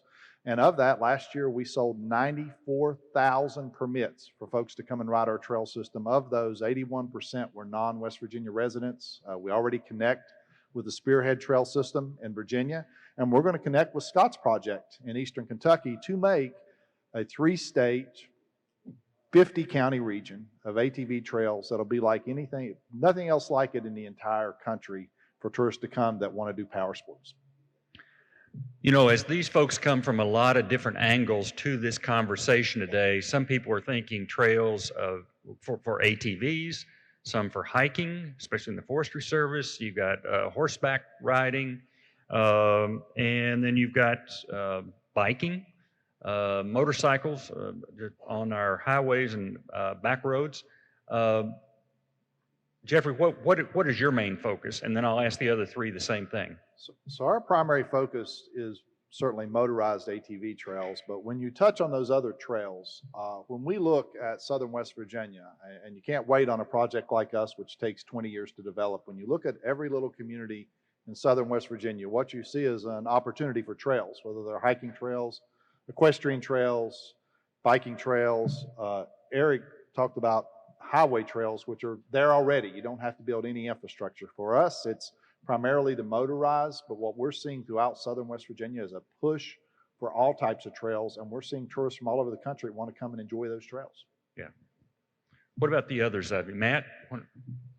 Yeah, I mean, as the National Forest, we sort of have to cater to everyone, the whole public. So we have all those trails. We have equestrian, pedestrian, mountain bike. We even have some water trails, ATV trails, specific motorcycle trails. We've worked with some partners to develop some challenging 4-wheel drive trails that go through some of our roads. So we try to cater a little bit to everybody the best we can while we protect other resources. Mm-hmm. Mm-hmm. Eric? What Matt just mentioned with motorcycles, let me give you a brief instance of my background. Adventure bike motorcycling is a growing industry of any industry in motorsports. We're growing 11% a year. What an adventure bike motorcycle means is the motorcycle specifically designed to go on and off road for long distances. With the partnership with what Daniel Boone's already starting and what's going on in places like McCreary County, that's going to be an easy catch to bring in huge amounts of revenue to our local community. What we do with our motorcycle, what Jeffrey mentioned, we do so much more than this, here's a road, go play. We market, we strategize, and where Backroads is really successful is that myself and my board are motorsport enthusiasts. We are a market. We know how to catch your market because we are a market. Mm-hmm. Great, great. Scott? I think much as Jeffrey said, we'll focus primarily early on motorized. Definitely as we move forward and grow, we would like to accommodate everyone. But I think that will the motorized category will be what we focus on to get off the ground. Mm-hmm. There are a lot of different efforts around Eastern Kentucky for ATV trails. Do they talk to each other? Is there a network of those different initiatives? We have found that they definitely do, and what we have found working throughout the counties that are members of our authority is that a lot of these counties have trail clubs, and that is extremely beneficial to us in doing what we do because there are so many of those folks that are members of those clubs that already have miles and miles of maps created that they share with us. So it's a very good effort, and those the clubs in the counties are very beneficial. Eric, what kind of correspondence and communication do you have with other trail groups? Thousands. Okay. You know, that's what we do. We focus on our market and we reach out to them. We start a negotiation, start a talk, invite them up, build an itinerary for them that's mind-boggling. And the most important thing that we're forgetting is, you know, our roads is going to sell itself. Our Appalachian people is going to win it. So, you know, we connect them to the people of the community, my job's done after that. Okay. Jeffrey, back to you. To what extent has public money been part of your effort, and what extent is private money? How has that worked? I assume you've gotten some of both, right? We have, and our project was born out of public funds. We were, the initial core study was funded by the federal government through a water resource bill. The trail system opened through a $1.5 million appropriation from our legislature to open up the first 300 miles, and it's been quite a transition. So if you looked at day one, we were fully public funded. We have since transitioned now that we operate off of $4 million worth of permits from our riders coming in and using our system. But an even more important private piece that's come in is the nearly $100 million in private investment put into lodging and resorts and restaurants along our trail system. So I only count lodging because it's something that if you don't have lodging, you don't need it, it's not there. So if you have to have a need, well, there was no need before we were there, so we always count those. We've had over 70 new lodging businesses open up in southern West Virginia. We've had 6 resorts open up that would rival the number of cabins on any state park we have in the state, and all in southern West Virginia, a historic coal area. So we still receive some public funding. We still get some appropriations from our legislature, but primarily now we are fully funded by our permit sales, the permits that the folks come in and do. And your towns will enjoy that same thing in B&O taxes and CVB taxes. As you grow that tourism base, it will pay for itself. So you're generating most of your income yourself? Yes, we will generate nearly of a $4.6 million budget this year. We'll generate $3.9 million of it from the riders that come here and pay us to ride the trail system. Nice. Matt, sticking to this public-private issue, I think of you being in the public sector, but I'm sure you interact with the private sector all the time. To what extent is private investment significant for what you try to accomplish?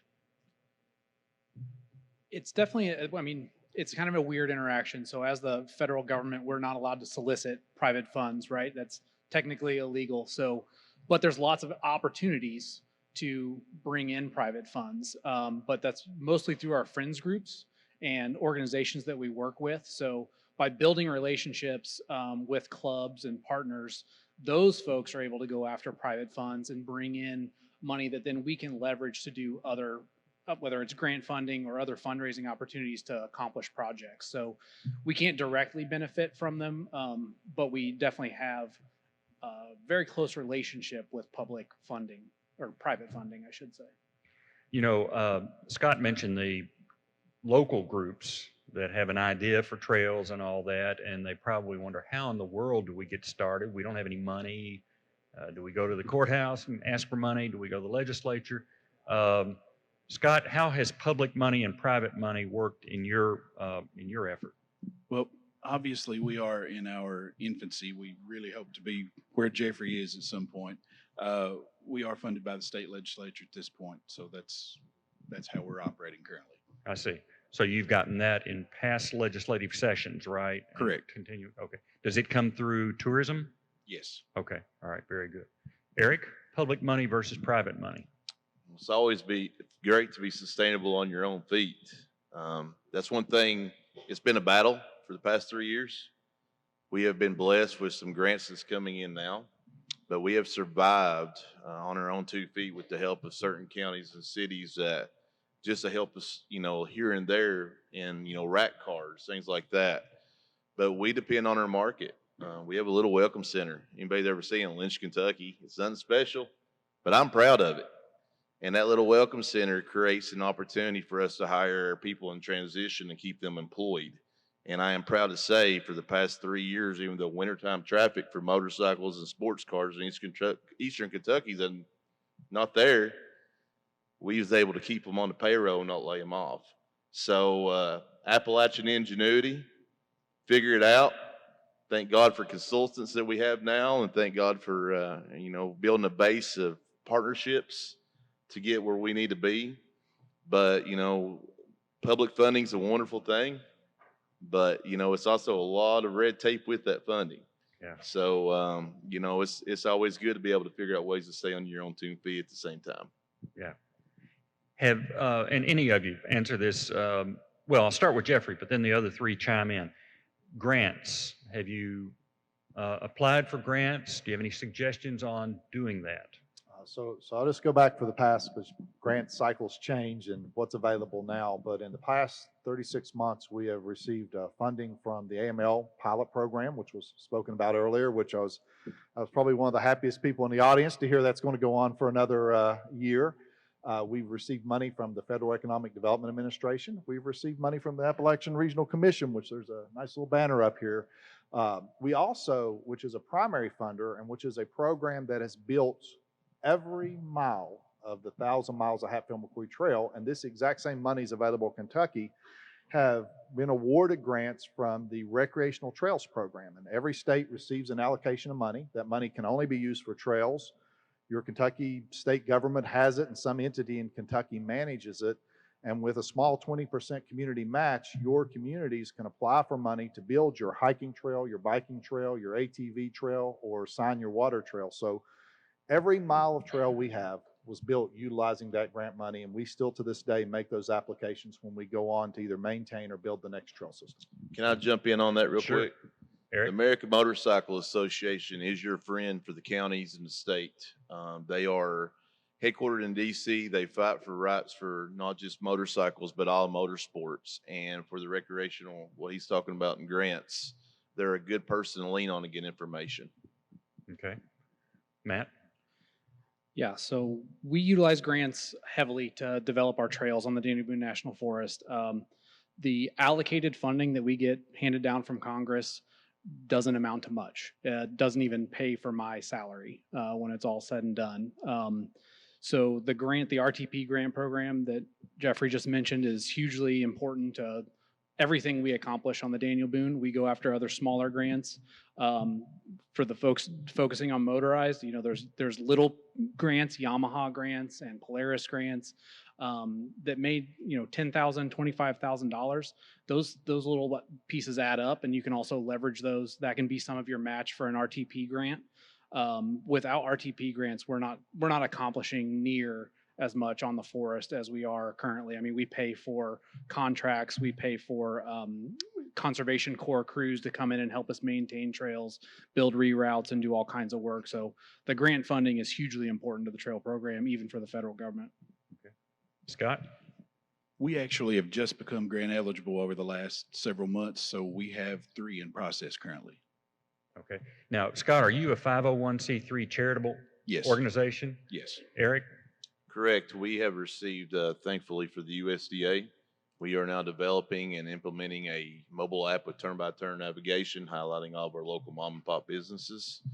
That's going to be out in May. I think that's going to be the game changer for Eastern Kentucky, for our local businesses especially. We have been blessed, and we're granted with the AML for our Welcome Center for a little bit of redo, help with the parking lot, and, you know, just fixing it up a little bit more, sprucing up more than we can afford.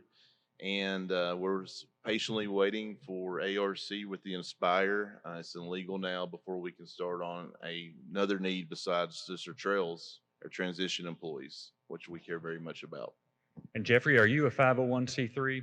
No, we're actually a public corporation, so we're created by the West Virginia legislature for this purpose. So in West Virginia, we have tons of these. We run everything from turnpikes to PSDs with these public corporations. So. Mm-hmm. And for those of you who are thinking locally about doing something along this line, you don't know how to get started, you know, it's not that hard to set up a charitable 501c3 organization, get an accountant or an attorney in your county to help you do that. It's not very expensive, and they can file the papers and you can get started and then start applying for grants. Applying for grants can be a little intimidating for any of us who are not in that realm. Where can people get, I understand that ARC will now allow area development districts to apply for grants. Is that correct? And they would have some grant writing, I assume, some expertise if a struggling local nonprofit couldn't do it. How do you, Eric, you've applied for grants, is that right? Yes, sir, we have. And do you write them out? Do you send them at the? I have a wonderful woman by the name of Ruthie Codwell so far. She does the writing, I do the vision and the talking and the pitching. I'm a boy from Eastern Kentucky, Yola, Kentucky, and they don't want to read my writing, you know. It's just the truth, though, you know. But, you know, is it easy to start a 501c3? Yeah, you get all this grant money. Yeah. You got to be very careful. You got to put your people in front of yourself. You got to be willing to do the work when you get that grant. Getting the grant's the easy part. Doing the grant, keeping it legal, paying your attorneys, working on bridge loans if you can't afford $200,000 and pay at 5% interest. That's the stuff that no one prepares you for, that you really need to start digging into and looking before you go jump in a rabbit hole. And that's where, we kind of jumped in the rabbit hole and now we're trying to catch up and figure it out. Mm-hmm. Jeffrey, you probably have an infrastructure staff-wise to do grant writing, right? Yeah, we're a little more self-contained. We have a total workforce of almost 80 folks, and we have multiple people just dedicated to that. But at any given time, we'll have anywhere from 15 to 20 open grants. So we've talked about the AML program. Right now, we have 6 of those that are open that we're working on. 7 recreational trails grants we're working on. So we do that. But the regional planning and development councils, and that's your development districts you were talking about, they are a great resource. Those folks have grant writers. A lot of times you can write their fees, administrative fees, into the grants. And when we got started, when we didn't have this infrastructure, we relied on our cities, our counties, our towns, and our regional planning and development councils to help us write these and administer them because they had the infrastructure, had the experience, maybe been water and sewer experience, but they had that experience. So, we started small. We started with 5 employees. So we're lucky now to be in-house with that. But for cities, towns, counties, or nonprofits, those regional councils or planning districts are a great resource to write those grants. And a lot of times their fees can be written right into the grant. Good. So anybody wanting to start an effort like this at the county level could go to their city, their county, and ask for help. But short of that, if that's not, if they just don't get anywhere with that, could go to the ad district in Kentucky's case and ask for help and get guidance there. One Eric? thing that we're not mentioning is that we're sitting here and I see SOAR everywhere. We do have, with thanks to Hal Rogers and all the powers that be that created this, you do have a wealth of knowledge and a group of people that will help you. Mm-hmm. And also, another one's Invest 606 for anyone that we have that's tools for anyone that's trying to do something and make change. There is tools created in Eastern Kentucky that's phenomenal that anywhere else in the United States, what I see, because I look now, you don't have all these tools. Utilize them tools and, get yourself prepared for battle because that's what it is. Yeah, yeah. Scott? Yes, the ad districts have been wonderful for us. Big Sandy assisted us with our 501c3 application.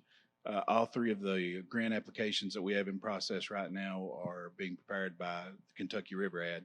And I don't know if there's any of them out here in the crowd today, but I'm sorry. I know they probably hear from me way more than they want to, so thank you. They're not too mad at you yet. They're still willing to say hello. Let's get back to the regional theme for just a minute.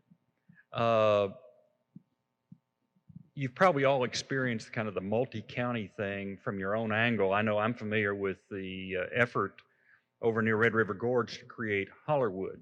And originally it was a 4-county deal. I think Powell County now, Judge Anderson's here. They've taken that on to expand that ATV park over there. Tell us your views on how important it is to work with multiple counties. It sounds like developing trails is generally bigger than a single county effort. Jeffrey, let's start with you. So our project was born out of regionalism. It was looking at southern West Virginia, and for us, it's critical. One of the biggest problems we had in southern West Virginia was everything we did in a silo. So we worried about our city, we worried about our town, we worried about our county, and we could never seem to get together on anything. And when the legislature created our authority, it was very purposeful in giving the smallest counties and the largest county the same say on the board of directors of the authority. And the ideal was to use these trails to interconnect all these cities and towns and counties that really didn't interact that much together. And we were the first true regional project in southern West Virginia. In fact, I can't think of another one outside of our planning districts that cross county lines. Our project has done more to bring those cities, towns, and counties together in a single effort. When we go to the legislature, they're all there with us, asking for money, wanting to support the trails. some of the counties don't have trails yet, and they're still at the table saying, we want that, and the other counties are cheerleading them on. If you're not working regionally, you're really selling yourself short. And for us, it is the only reason our project exists, because our trails go back and forth across county lines. There's no way to develop a 1,000-mile trail network without interconnecting cities, counties, and towns from lots of different areas. What you just said not only described how you started, but it sounded almost like a commercial for SOAR.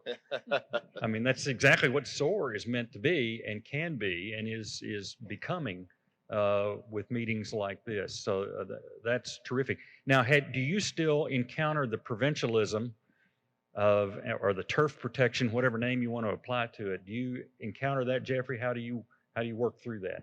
We absolutely do, and it never ends, because if I'm the mayor of this town, I think it's great what you're doing everywhere else, but guess what? I get elected by the people that live in this town.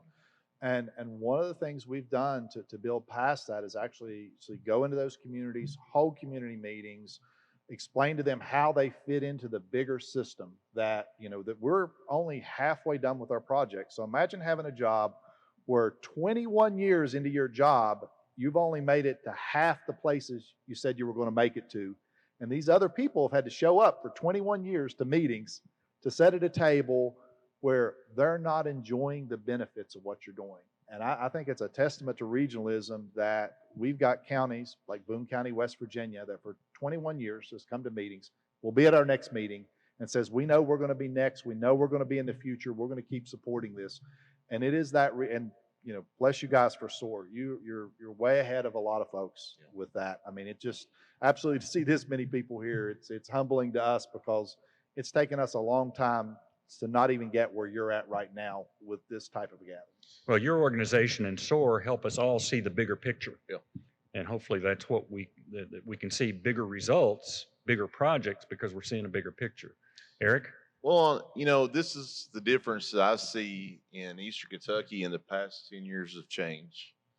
Other counties didn't talk to other counties, really. They are politicians and our government. You know, everybody was out for their own. When you can create a rally car race on Little Shepherd's Trail, and next thing you know, you got two county judges taking photos together, working together. They might not like it at first, but then they start talking about, hey, we're overcrowded at this jail. Can we move them there? It starts partnerships. And Backroads, if nothing else that I'm proud of, which I'm proud of a lot, but this is right here, is that I have not been to a county judge in our region, a mayor in our region, magistrate in our region, that didn't look at us, sit down and talk to us, and let us explain how, you know, motorsports in general can benefit you and your people. And, you know, there's the next session, we have a young lady that I call her cheerleader that took a chance opening up a general store through a pandemic in Letcher County, Kentucky. Now she has 23 employees. Wow. She had to move once to their new location. But that, if you don't see, as counties don't see her because she's all over social media about her expansion, talk about trails and motorsports. She's a shining star for an advocate for trail tourism. Great, great. Matt, you are inherently regional because your mission is a region.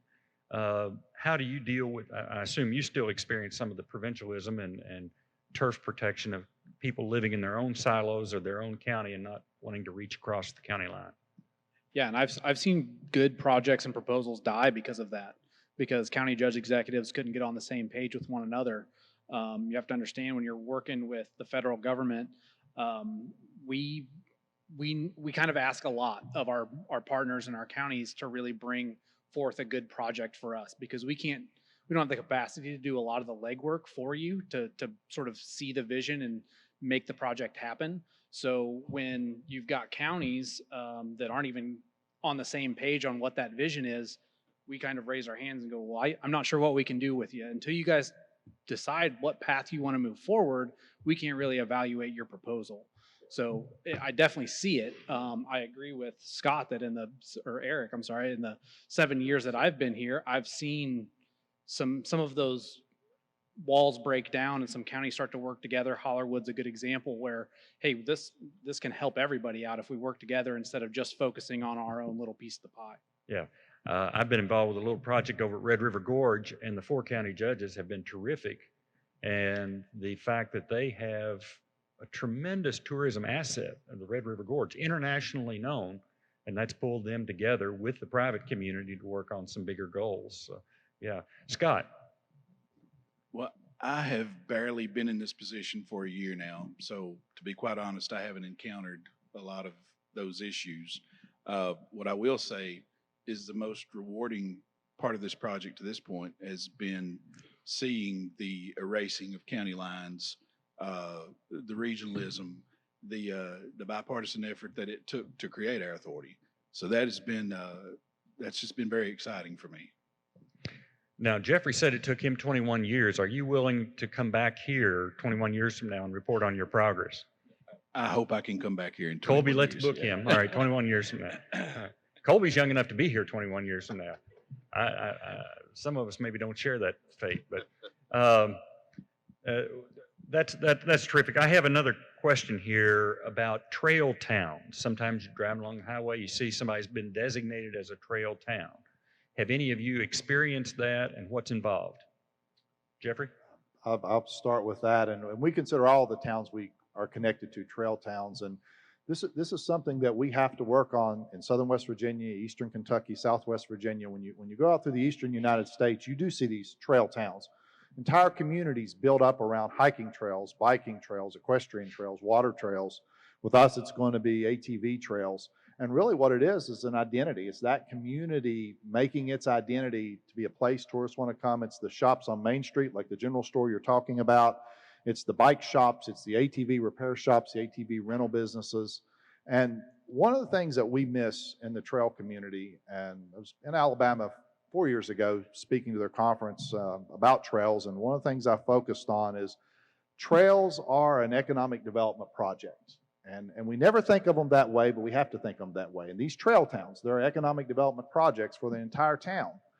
And once we start thinking of these trails as economic development projects, and we start painting them in a different light, that it's going to drive our economy, we all of a sudden start looking at them as a place that people come and open up businesses, not just a place to go recreate. I tell folks all the time, our Hatfield-McCoy trail system was never developed so that people in southern West Virginia could go out and ride their ATVs. They were doing that every day without any help from me and didn't need a map. This project was developed to diversify the economy, to create those trail towns you're talking about, to create communities whose focus was not coal, timber, or gas, but their focus was tourism. And those trail towns are critical to that. There's tons of literature on it. There's tons of examples, but it's something we do need to work on and create these communities that are focal around trails. Great, great. Any of the others of you had experience with trail towns? Scott, have you? We do have several of our counties that are members. The county seats they do enjoy the trail town designation, and that's a different level of access for the trail users and promotion. I think it's a great thing. Eric? Trail towns are an amazing thing because it plants a seed of something different than you got to make people realize the local community. It's a buy-in. You know, one thing that I heard earlier and somebody said was Pigeon Forge and Gatlinburg. Each of their own on their opinion on that. I never want to see where I'm from with nothing but red lights and gimmicks. I want to see mom and pop places, local Kentuckians, surviving and thriving from the impact of dollars coming to them. And, you know, I have an engineering kind of background, so I think a little different than probably these gentlemen. Probably wrong, but it's how I think. Schematics. Anybody know what a schematic is? You know, I make my trails and work with trails, and we develop our trails with our counties is real simple. We create a schematic, a funnel. I'm funneling and attracting as many as I can possibly throughout to go in a rural area with no traffic, no people, to get them hungry, to get them thirsty, to get them tired. Where I want them to land there, where they're going to stop and get that burger, that barbecue, or that taco, or, you know, my favorite, bologna, but, you know, each their own on that too. But, you know, when these people are are out enjoying in a spirited manner, a spirited lifestyle, they feel free. If you start thinking about a motorcycle and what that stands for, it's a status, freedom, American way, and to get them into that manner where that suit and tie is off of Monday through Friday, and now they're showing their little cross tattoo they got back in college, and they're out to spend their money in a spirited way. There's nothing better for our local communities. Yeah, good. Matt? Yeah, I just want to add on the trail towns. Trail town designation, that's not the end game, right? There's so much more that goes into it. It's not just the trail. And just by having that trail town designation doesn't suddenly make you a successful trail town. There's a lot more that goes into it beyond just the trails and just the designation. It is those little mom and pop stops. It's the lodging. It's something, the trail town designation and the trail draws people in, but then you want them to experience the local town and feel, and that's what really gets people talking and really starts to snowball. So just want to keep that in mind. Yeah. Real quick, one of my mentors, which, I've been doing this for a long time. I took a lot of advice, a lot of good and bad advice from a lot of people, but one of my mentors, Mr. Tony Tackett, Pike County Tourism. To be successful tourism destination, you need 3 key components. Everybody want to repeat after me so you'll remember it. Ready? Heads to bed. Say it. Heads to bed. Food to mouth. Food to mouth. Lips to sip. Lips if you to got sip. them 3 things in your community, you are steps ahead, ready to be successful. That sounds like the motto. We should have had that as a motto of this You conference. need to call it Mr. Tony Tackett motto. All right. We're about out of time, so I want to ask each one of you a parting thought. Anything you want to add about the discussion of trails and to encourage this audience today? Eric, you want to start? You just gave us our motto. Well, it's encouraging for someone like myself from Eola, Kentucky that never thought he would be doing this. I figured I'd be underground in a coal mine somewhere. That's what I had for hope growing up. To be able to sit with these gentlemen and see people in the back, Miss Karen Kelly, and just have a conversation, it's amazing. But for Jeffrey to come down from West Virginia, folks, it shows that there's a change as well. I see what he's doing with Virginia and the Spearhead Trail System. They're working together. It's time for Kentucky to really realize that and take a piece of the pie as well and work together instead of against. Great. Excellent. Matt? Yeah, I just want to say that, people tend to be scared to work with the federal government, or sometimes they give up before they even try to work with us because they hear it's hard. And I'm not going to say that it's easy to work with us, but the reality is we have some different things that we've got to deal with that local, state, and county governments don't have to. It's just the rules and the regulations that we have to follow, laws and regulations we have to follow. But that's not to say it can't be done. You just have to have a little bit of a longer game in mind and have a vision of what you want and be willing to put in a little time and effort to work with your local Forest Service districts or any government for that matter. But it can be done. There's tons of success stories out there. So just don't be afraid to come to the Forest Service or to the district office and start that conversation, knowing that it may take longer than you want it to, but you can still get a really good outcome if you work at it. Matt, you represent a tremendous asset for this state and certainly for tourism, for the Eastern Kentucky region, and we really appreciate you being on the panel today. Thank you. Jeffrey? So we do have a lot in common, and as much as I hate to admit it, Eric, I got a technical background and I love fried bologna sandwiches. So apparently West Virginia, Southern West Virginia, and Eastern Kentucky have a lot in common, at least for that. But for the folks here, you have to tap every resource made available to you. And I had lunch today with your State Small Business Development Center Director, Christina Joyce, and she's up next. And that's probably one of the best at her job in the state. That's another resource, along with the regional councils, along with the grants. Tap every resource available to you and don't be afraid to ask for help. I can't imagine cannot count how many times in my life I put my hat in my hand to go in to get a no, and sometimes you get a yes. And it's those yeses that are going to make you successful. So you can't be afraid to ask for help. Well, thank you for being willing to come over here and share your story with us because it's inspiring to us, and we're going to try to emulate what you've accomplished. So thank you for coming today. Scott, last word. Well, I've learned over the last 5 minutes that I feel like I want a bologna sandwich now. So now I'm hungry. But no, I want to just touch on what Jeffrey said earlier. This is definitely an economic development project. We feel that this is a very important piece of the puzzle in rebuilding our economy in Eastern Kentucky. All right. Let's give these folks a round of applause. Ready for a break? Gonna have a break? Okay. It's time for a short break and then the final program. So thank you all for your attention. We'll see you right after the break. At the very first SOAR convention, we were asked to think outside of the box and try to come up with ideas that can help Eastern Kentucky. Now I want you to think big. I want you to think out of the box. I want you to let us know what your dreams are, what your thoughts are, where you think we need to head, what direction we take, how we get there, what we do. Say hello to CMH 23. CMH 23 is an idea that will honor the stars of the country music highway and discover the stars of the future. We've created CMH 23, a regional television channel that will play today's top videos with music every hour being played from one of our stars from the country music highway. We will highlight their career and talk about their hometown.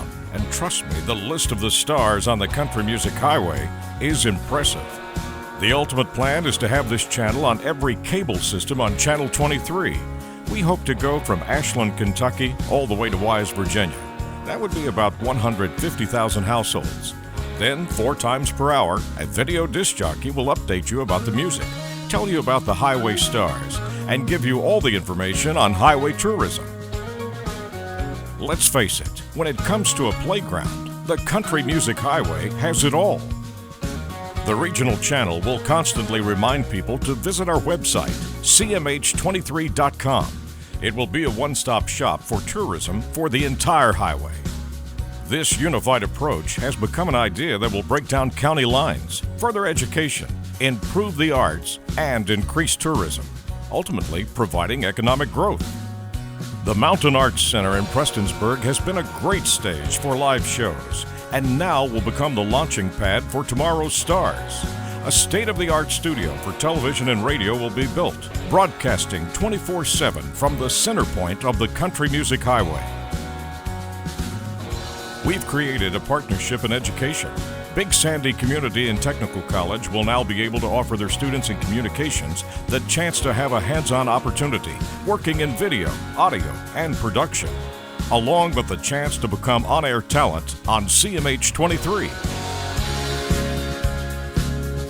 To gain national exposure for our future stars, we started a partnership with the Country Network. It's the fastest growing channel in the United States, and we've been challenged to provide a 1-hour show from the country music highway that could air on their national network. CEO Tim Eaton is excited about potentially airing this production from the home of Chris Stapleton, Loretta Lynn, and other stars of the highway. And he said being in a partnership with the birthplace of country music is as exciting as it gets. In April, CMH 23 and the Country Network entered into a partnership to produce 13 one-hour shows. They were shot at the Paramount Theater in Ashland, the MAC in Prestonsburg, and live at Hillbilly Days in Pikeville. These shows will drive tourism from regional and national attention. In order to bring this regional unified approach, a diverse board was created. Chairman Alan Gillum from Elliott County, Dew Gorman from Hazard, Jeff Doss from Harlan, Amanda Clark from Ashland, and Mayor Les Stapleton from Prestonsburg, the center point of the country music highway. This team has been working for the last year to bring this unified approach to life. CMH 23, from the birthplace of country music, the Country Music Highway.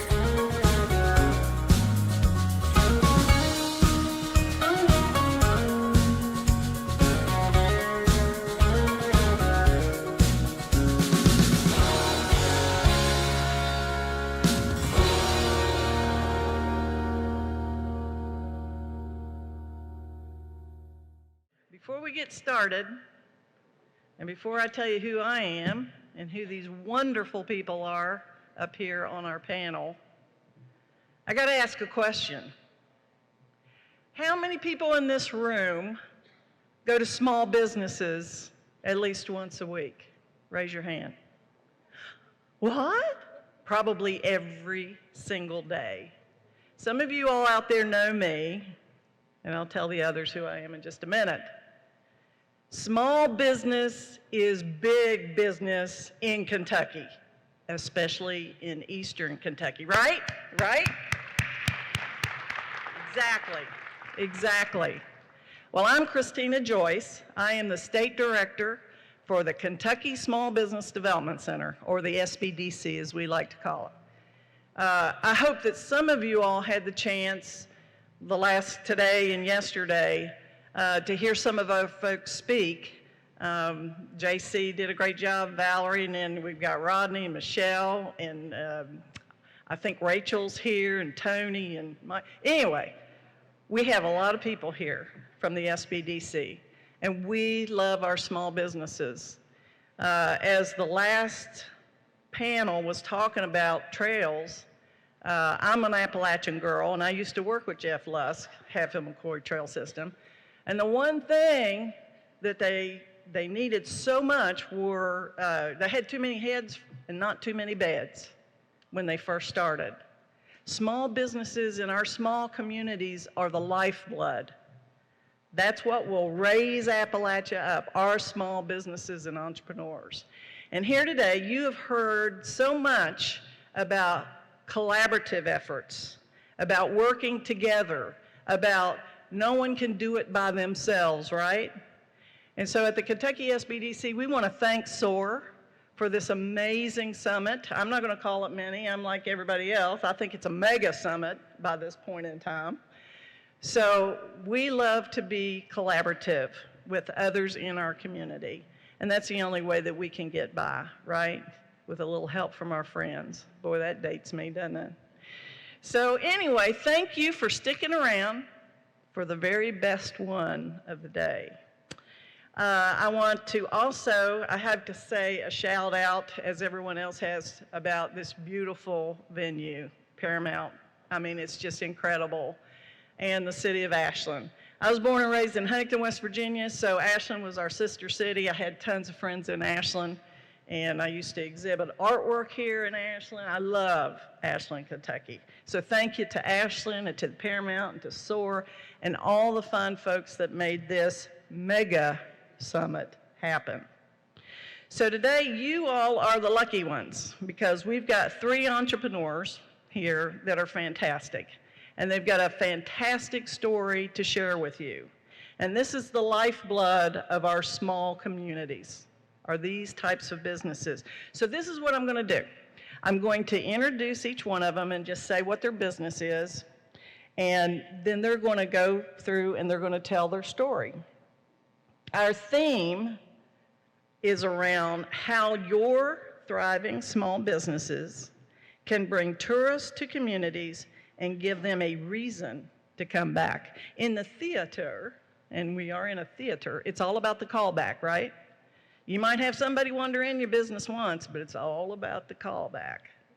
So these businesses are thriving, they're successful, and we're going to hear their special stories today.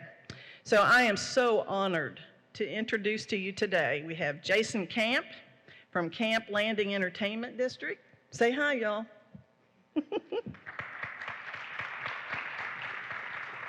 We have Tiffany Scott, the general store at Pound Mountain Crossing. Say hi. And then last but not least, we've got Dustin Cornett. Dustin Cornett. And he is the Chocolate Inn and Cafe. And if you're like me, I'm an admitted chocoholic. I must go and stay. I might not be able to leave.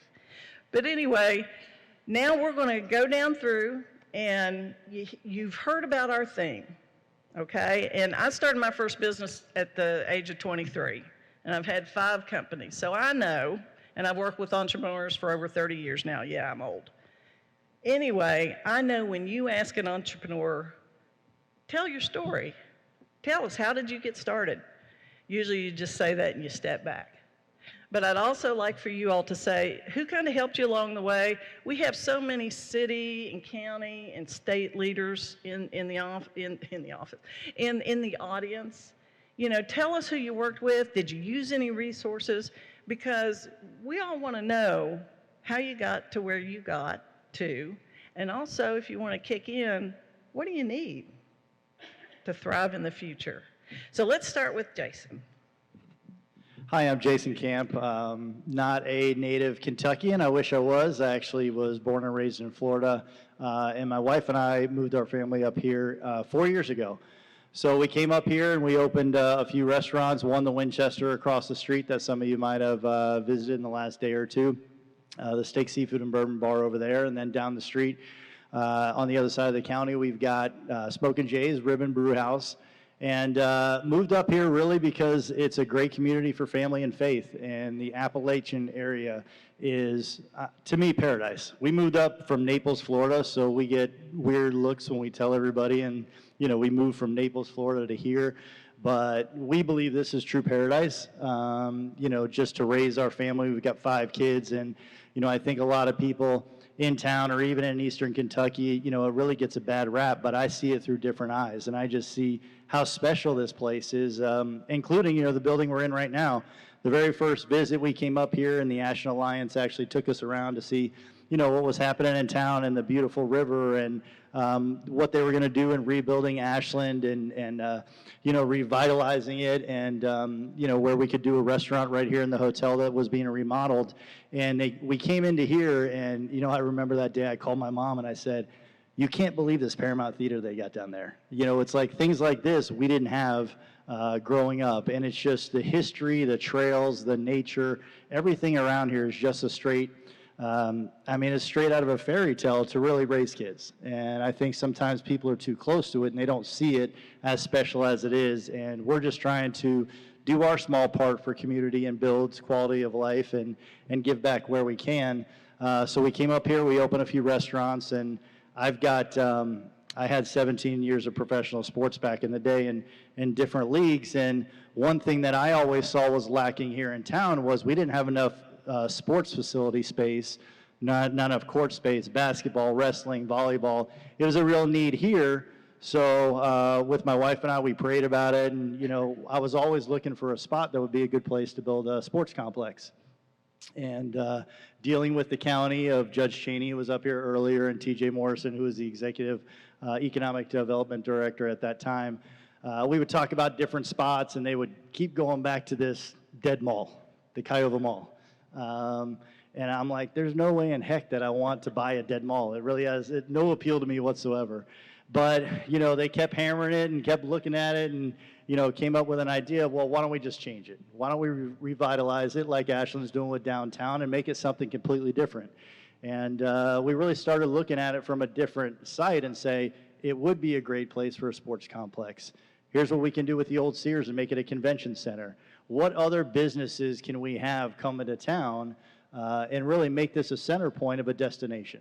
And that's where it all started. And, there was multiple pieces that we had to put together. And, it's kind of like, a village to raise a kid. It was a village to really get this project done with Kentucky Farmers Bank with the financing and, some investor partners that we had, and the county and the community and some states, and we got some grants, and we were able to secure Malibu Jacks to a long-term lease, and all of those things fell into place of just putting this jigsaw puzzle together. And then we pulled the trigger and we purchased them all, and here we are. It hasn't even been 8 months, and Malibu Jacks did a $7 million remodeling in there.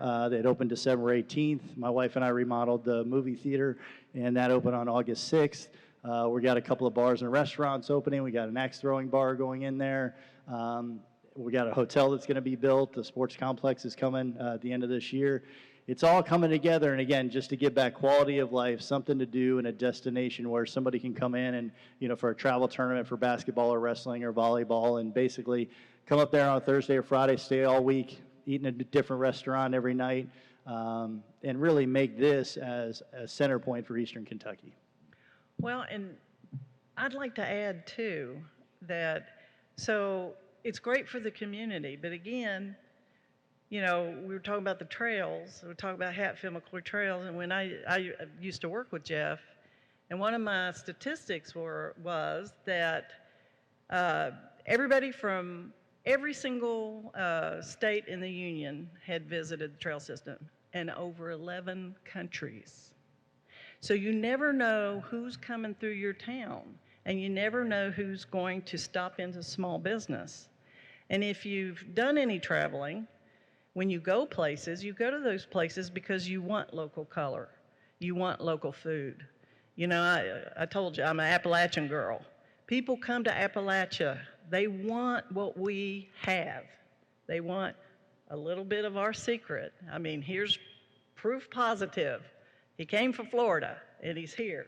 And we're so glad that you did come here. But people want to know who and what we are. They want our art, our crafts, our food, our accents. They want it all. You know, who in the world goes to Paris, France and wants to eat at McDonald's? Not me, man. So anyway, we're so glad that you adopted Kentucky as your home, and so glad that you started your business. Awesome story. Thank you. All right, Tiffany, you're up. They gave me 2 mics, so I guess I'm really special. My name's Tiffany Scott, and I am from Letcher County, Kentucky. I've been born and raised there my entire life.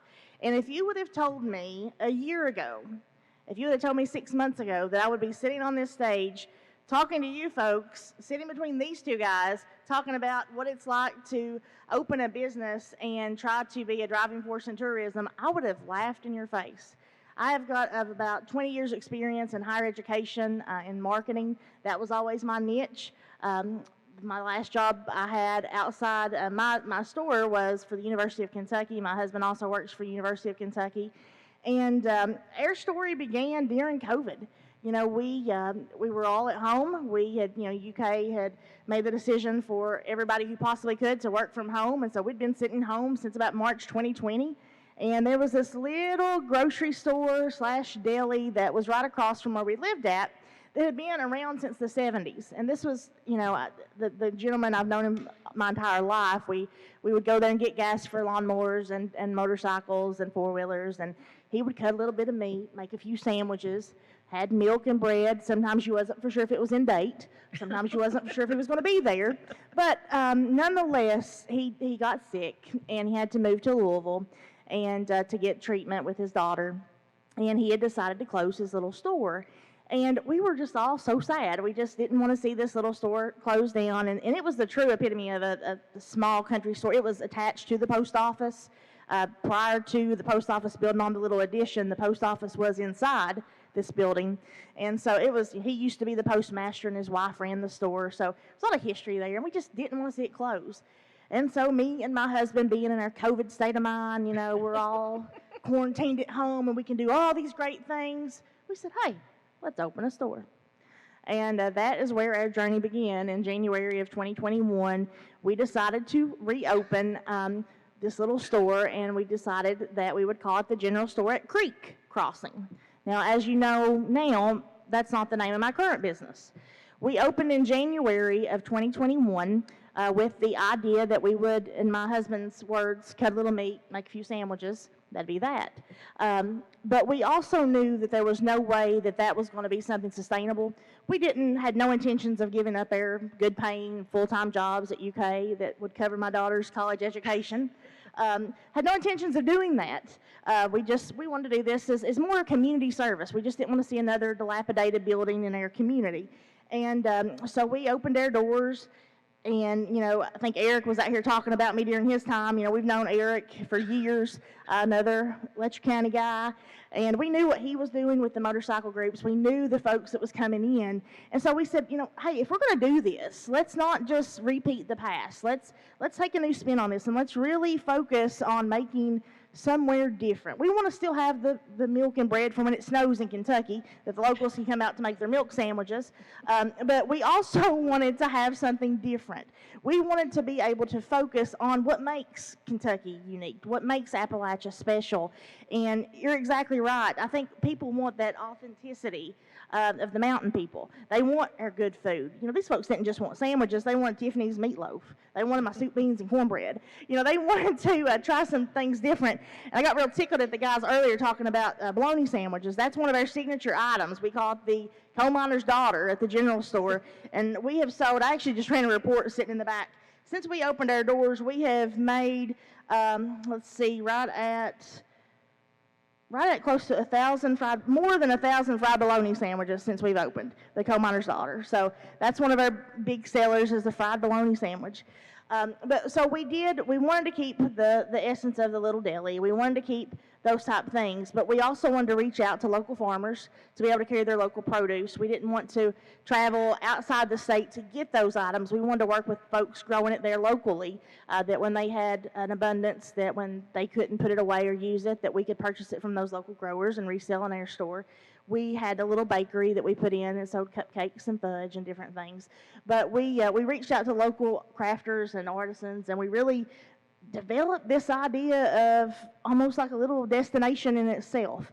And that's where it really took off. And so we were just ecstatic of what we were doing. But when Eric started bringing these motorcycle groups in, my little store that was about a fourth of this stage, we were out of space. We outgrew our space in about 3 months.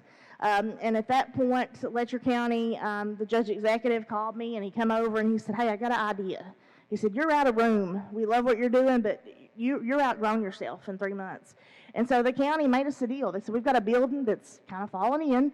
It's got some work needs to be done, but we're willing to make you a killer deal on it if you're willing to renovate it." And so thanks to Letcher County Fiscal Court, we were able to secure a building actually situated directly on Pine Mountain, which is a beautiful location. We are right next to the cutoff to go to Bad Branch Falls and all the overlooks.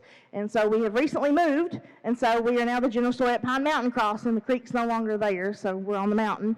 And so we have opened our doors there in October, and we've got a dining hall where folks can come in and eat. We've turned that room into a community room where we can have community workshops and classes and activities for kids. So all kinds of different things going on there. But we've got big plans. But all that was made possible from the tourism aspect, by us just having the idea of, hey, let's not just do what's been done before, but let's take it to another level. So that's really opened the doors for us, and that's kind of where our story begins. Well, you and I backstage, we were talking a little bit, and I think you kind of have a report on some fudge. Yeah, a few of the things we sell, that some of our big sellers. I ran a report just earlier today, and we've been open. I'm a newborn compared to this guy who's got multiple restaurants, and this guy's been going for quite a long time too. We've only been open about a year and about 3 months, but in the last year, I just ran some numbers. One of our biggest sellers is our cookies. We've sold over 15,000 cookies in the last year. We have sold, I already told you, over 1,000 Coal Miner's Daughter fried bologna sandwiches. And we have sold over 1/2 a ton of our Kentucky handmade fudge. Fudge is another big thing.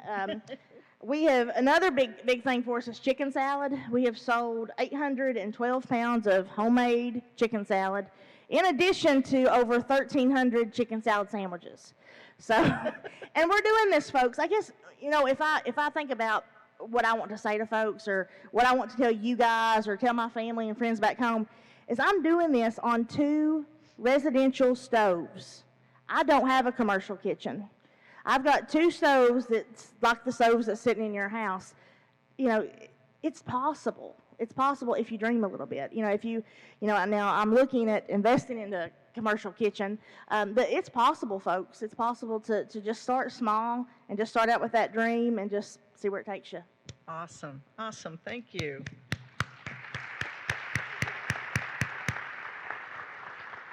All right, Dustin, tell us the chocolate story. Hello, thanks for having me here. This is an amazing place. It's really cool. So our journey is quite a journey. It sent me to Japan even. So I'm born and raised in Beattyville in Lee County. Ended up in Japan where I met my wife and decided we need to move to America. So the natural landing spot was my hometown. I never really anticipated doing anything in Beattyville, but my wife fell in love with the town and decided that she wanted to do something there. So that was quite the curveball.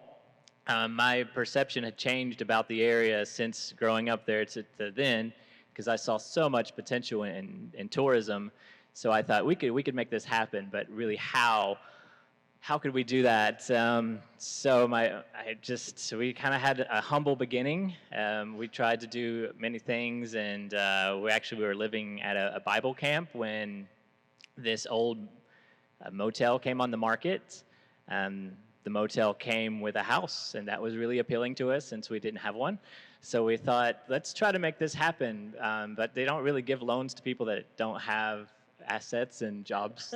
So we really had to fight for the opportunity, and thankfully we found a bank that took a chance on us. And then it was just hit the ground and go. So we had been able to open a little cafe we were running as a co-op, and then try to renovate the motel into our vision of a bed and breakfast inn. So basically my days were wake up, go to this little cafe and get my wife started on donuts and things for that, go back to the inn, meet with the contractors, go over the plan on how to continue that, then go to my job where I got like $10 an hour and then go do that. When it was over at 5, I'd go back to the cafe, close up at 6, make sure everything was ready for the next day, go back to the house next to the inn, close up everything there, see the reports, go to bed, do it again, do it again, do it again, do it again. 2.5 years of renovating. Finally, like, we opened in September of 2017 with 6 of our rooms in our cafe, with another year or so left of needing to renovate, which we were able to do through growing our business. So it was being able to reinvest in ourselves and see our vision and continue that way. So around 2019, we finally finished the renovations of all 8 rooms. The 8 rooms are all individually themed, named after countries that I've been lucky enough to travel to, try to bring everything back personally to what we're doing. And we have the cafe going fully as well, where we roast our own coffee, we make our own chocolate from the bean, and my wife does the pastries. Occasionally we'll do lunch and a chicken salad, but not as much as you. It's a lot of chicken salad. So it's basically having an idea and running with it. I never envisioned being an entrepreneur or even having my own business. I grew up with my parents having their own business and always bickering about money, and then saw my brothers being self-employed, and it just seemed very unstable. But something grew inside me where I just had to do something myself, and I do it for happiness. I know I have to make money to make it sustainable, but I really just do it to be happy. I'm making chocolate, and I get to meet people from all over and host them, and have all these experiences. And when people come to the cafe, I'm making coffee for them, and I'm able to create these relationships with people, and that's just really cool. And I don't really see it as a job, but kind of just something that makes me happy, and I want to do it. So I think not looking at things just as doing them for money, or we're going to profit so much out of this, of just doing it for your life, because we only get one life. We should do what we want to do with it and try to make the most out of it. And in that case, that's where I'm going. And I'm being able to move forward with chocolate. I've worked with the Small Business Association to do certain things with a craft chocolate challenge that we had. It's an international bean to bar craft chocolate challenge, where chocolate makers from all over the world sent us our bars, and we judged them and had this huge contest, and the first of its kind in Kentucky. We're doing it in little Beattyville, and it's really interesting to have a desire to do something and just get it done. So that's what kind of I'm about, and doing what I'm doing, and hopefully we're making a big impact. I think we've made some positive changes in our area, and we really hope to do more of that as well. Our area is a place that can really grow through tourism and just being unique and getting people to come there and see the natural beauty and understand that you have this here. I mean, just coming here, I took a different scenic route where I went through the Nada Tunnel, and I was on all these curvy roads, and it's still kind of winter. It isn't really in its beautiful nature scene out there yet, but it was amazing. It's like, this is my backyard. I was like, this is where everybody should want to be. And growing up in Eastern Kentucky, I really never had that perception until I moved away, and I got to talk with people outside of that world, and then be able to see where I'm from and really appreciate where I am from. And like Jason mentioned, it's like our paradise, and it's basically a secret, so don't tell everybody, just enough. So, yeah. That is awesome. Sorry, I Thank kind of you. rambled a lot No, there. that was perfection. That was perfect. Thank you so much. You know, in all the years I have worked with entrepreneurs, been honored to work with entrepreneurs, there are always these running themes. And the running themes are, you know, they want to have fun at what they're doing. You know, you've got to love what you're doing. I used to work 24/7 in my sign company, and I loved every minute of it. I miss it to this day. But they love what they're doing. They always want to give back to the community. Always, always, always. And they're always very generous with their time to help others to, you know, explore those possibilities. So I'm going to ask one last question because we're wrapping it up. I know everybody out there is probably a little hungry, but so what do you have to say to this audience of community leaders, community giver-backers, if that's a word? Everybody in this room has a love for tourism, and I want to say creative economy too, because those who know me, I think those two go hand in glove. We understand how important tourism is, you know, by virtue of look what we've been talking about. So we've been talking about working together, about breaking down silos. None of us are as successful as all of us. So you've got this platform today as successful small business owners that did it from the ground up. What would you tell your local community leaders? What do you need? What do people like you, future people like you, need to be successful? I guess I'll go first. Well, it seems like it's a recurring theme today that I've heard a lot from panels to different speakers and all that. It's all about building each other up, right? I mean, this entire community, and I will say it's not only building each other up, it's building local. So, and everybody, you know, everybody can raise your hand. What are you doing here? What are you doing there? And, you know, not to downgrade anybody, but how many corporations are here? There's not national chains here. You know, we're all local businesses. All local businesses need to band together and be a part of a positive change. You know, we're the ones with our kids going to school right next to your kids. You know, we're the ones who are actually giving back to the community more than anybody else. Volunteer hours, all those kind of things. And listen, we all need national change, and they're great, and they're a little comfort, right? But it's about us building each other up, neighbor to neighbor, business to business, who we are on the block. You know, when my wife and I go out to eat, we try to go to local people, you know, and they're not competitors. They're friends. They're other people that we need to build this community around. And I think another thing that, you know, what we're trying to do at Camp Landing is, you know, I've mentioned it in some of the other, you know, talks that I've done. You know, I hate the city lines and the county lines. You know where my opportunity is in Ohio and West Virginia. I'm trying to get those people over here to spend money in Kentucky.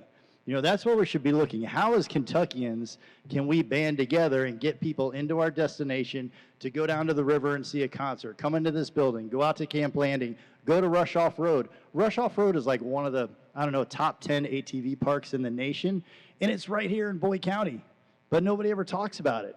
But I talk about it because it's awesome for all of us, you know, for the city, for all the hotels, for all the restaurants. So I'm just not only banding together, building each other up, but keeping it as local as you can. I call that brand ambassadors. Each one of us, we are a brand ambassador. And if you have any employees, that's how you train them. They are the brand. You know, you never know who's going to walk in, so you got to be ultimate in customer service, right? And you've got to be the brand. Go ahead, Tiffany. Yeah, I agree with that 100%. That's one of the biggest things. You know, as a small business, we have 24 employees. I have 24 part-time people. I can't afford to do full-time. You know, I can't afford the benefits and the insurance, but I have 24 folks who work for me, a cross-generational team. I've got high school students, I've got college kids, I've got retired school teachers. So we have a large mix of folks who work for us, and that's one of the main things that we tell them is that hospitality, that speaking to them, that creating that brand of who we want to be and who we want people to recognize us as when they come in our doors. You know, everybody is spoken to when they come to the general store. If somebody's on the phone, they get a wave, they get some type of, you know, acknowledgement that they're there. You know, the gentleman who was talking earlier about the international travel, that's huge too. And I think a lot of people don't realize that since we put our guest book out, we've had 5 countries be at the general store. 5. And that also has a big piece of the other local businesses, because now with what we offer at the store, we've become this hub of, if you're in the area and you want to take something back from Kentucky, you got to go to the general store. So we are having the local mine industry, when they bring folks in from Denmark and they bring folks in from Sweden to tour their mines, they're bringing them to the general store. I've got the health department that's bringing a group from Europe Thursday because they want to have these items to take back. So I think, making sure that the other businesses, the other industries in your communities know what you have to offer. When you talk about Airbnbs and we talk about local hotels, another thing that we're doing is we're working with that sector so that we can provide grocery delivery. Before those folks come into their Airbnb, they may get in the middle of the night. Well, they don't have time to go to the local grocery store. In our area, the grocery store's closed. So we will stock their fridge for them. We're working right now in our communities in Letcher County. Where I'm located at is I'm right on the border of Harlan and Letcher County. I'm actually the only business on the Cumberland River side of Pine Mountain in Letcher County. So we're working kind of as a liaison in between the Tri-Cities, Cumberland, Benham, and Lynch, as well as Whitesburg. And so we're kind of creating our own consortium of small business owners to get our ideas together, because as we work to make a destination for tourists, when you're trying to think of what can bring people to the community, it's not a one and done. You were talking about callbacks, but if we don't market each other, if we don't tell them about the little coffee shop down the road, or we don't tell them about the cool t-shirt stand, who's going to? And so we're working on some cross-marketing materials that focus on all of us. And I think that's another thing that you guys can do, that you can take back as tourism directors and Main Street workers and those things, is get your small business folks together. And if you don't have, an official or a group that's doing that, have a dinner once a month, rotate to the different small businesses, get us together to talk, because we like to talk and we like to rant. And trust us, we can tell you what we need. We can tell you all day long what we need from you, or what we're lacking, and sometimes we need a shoulder to cry on, and you got solutions that we have problems for, and we just may not know about them. So that's a big thing. In our community, I'm a Hallmark Christmas movie fan. In my mind, when it gets October 1st, Hallmark's on at my house. And so that was my whole idea for our business, is I wanted to go cross between Hallmark Christmas movie meets Coal Miner's Daughter. I love it. And that's what we've done, and I am truly a coal miner's daughter, and my dad was underground for 39 years, so that's me, and that's what we tried to create. But in the meantime of what we need from them, we need to know what you need from us. It was just like as we work with Eric and the groups that are coming in to bring motorsport tourism, I had to sit down with him and I said, what do you need? What do these folks want when they come here? When you're thinking about motorcycles, they got to have things that can go in a saddlebag. They can't take 45 bags of t-shirts home with them. They've got to have small things. They had to have box lunches, and they had to have, certain things that maybe I didn't know about, but we found them. We can meet those needs if we know what we're doing, what they need. So I think that's a big thing, is just communication. Excellent. Thanks. Dustin? Yeah, so everything they both said, pretty much.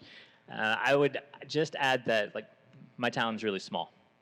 So I think being able to grow from within, asking local leaders and groups and everything there, if you're asking us what we would want them to do, would basically, be a champion for us, be our cheerleader. So take that and this is Beattyville and Lee County, have them just talk so much about us, and that go over to maybe the Red River Gorge, and you get into Wolf County and Powell County, then they know about us and they know all the cool things that we're doing, and make it really inviting and something they want to talk about. So then they champion for us too, and then that expands, and then now we're talking about, hey, they're selling chocolate maybe in Winchester or Lexington, or you're expanding into more of the eastern Kentucky towards Pikeville. So just being able to expand out like that by supporting each other, and then understanding that it's complementing each other as well, because we're all growing together, and it all points the finger back to where it began, which is your place, so you need to be proud of it. So that would be something I would say in addition to everything they said, because everything they said was pretty much perfect.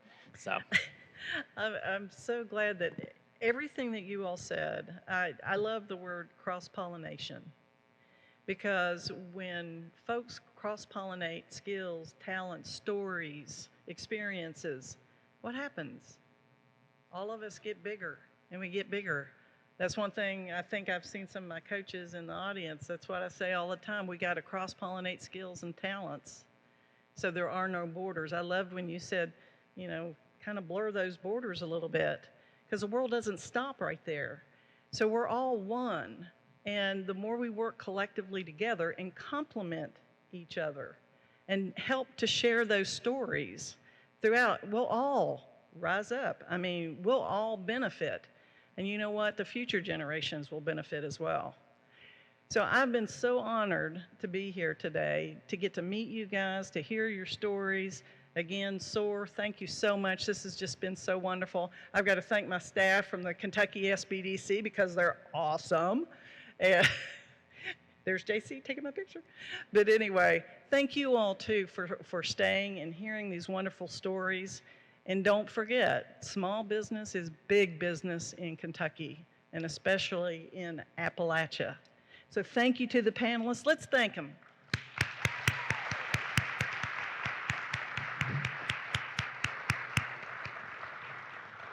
So I think we're pretty good. You want to come on in? I think you're going to wrap it up, right? Thank you all. Take care.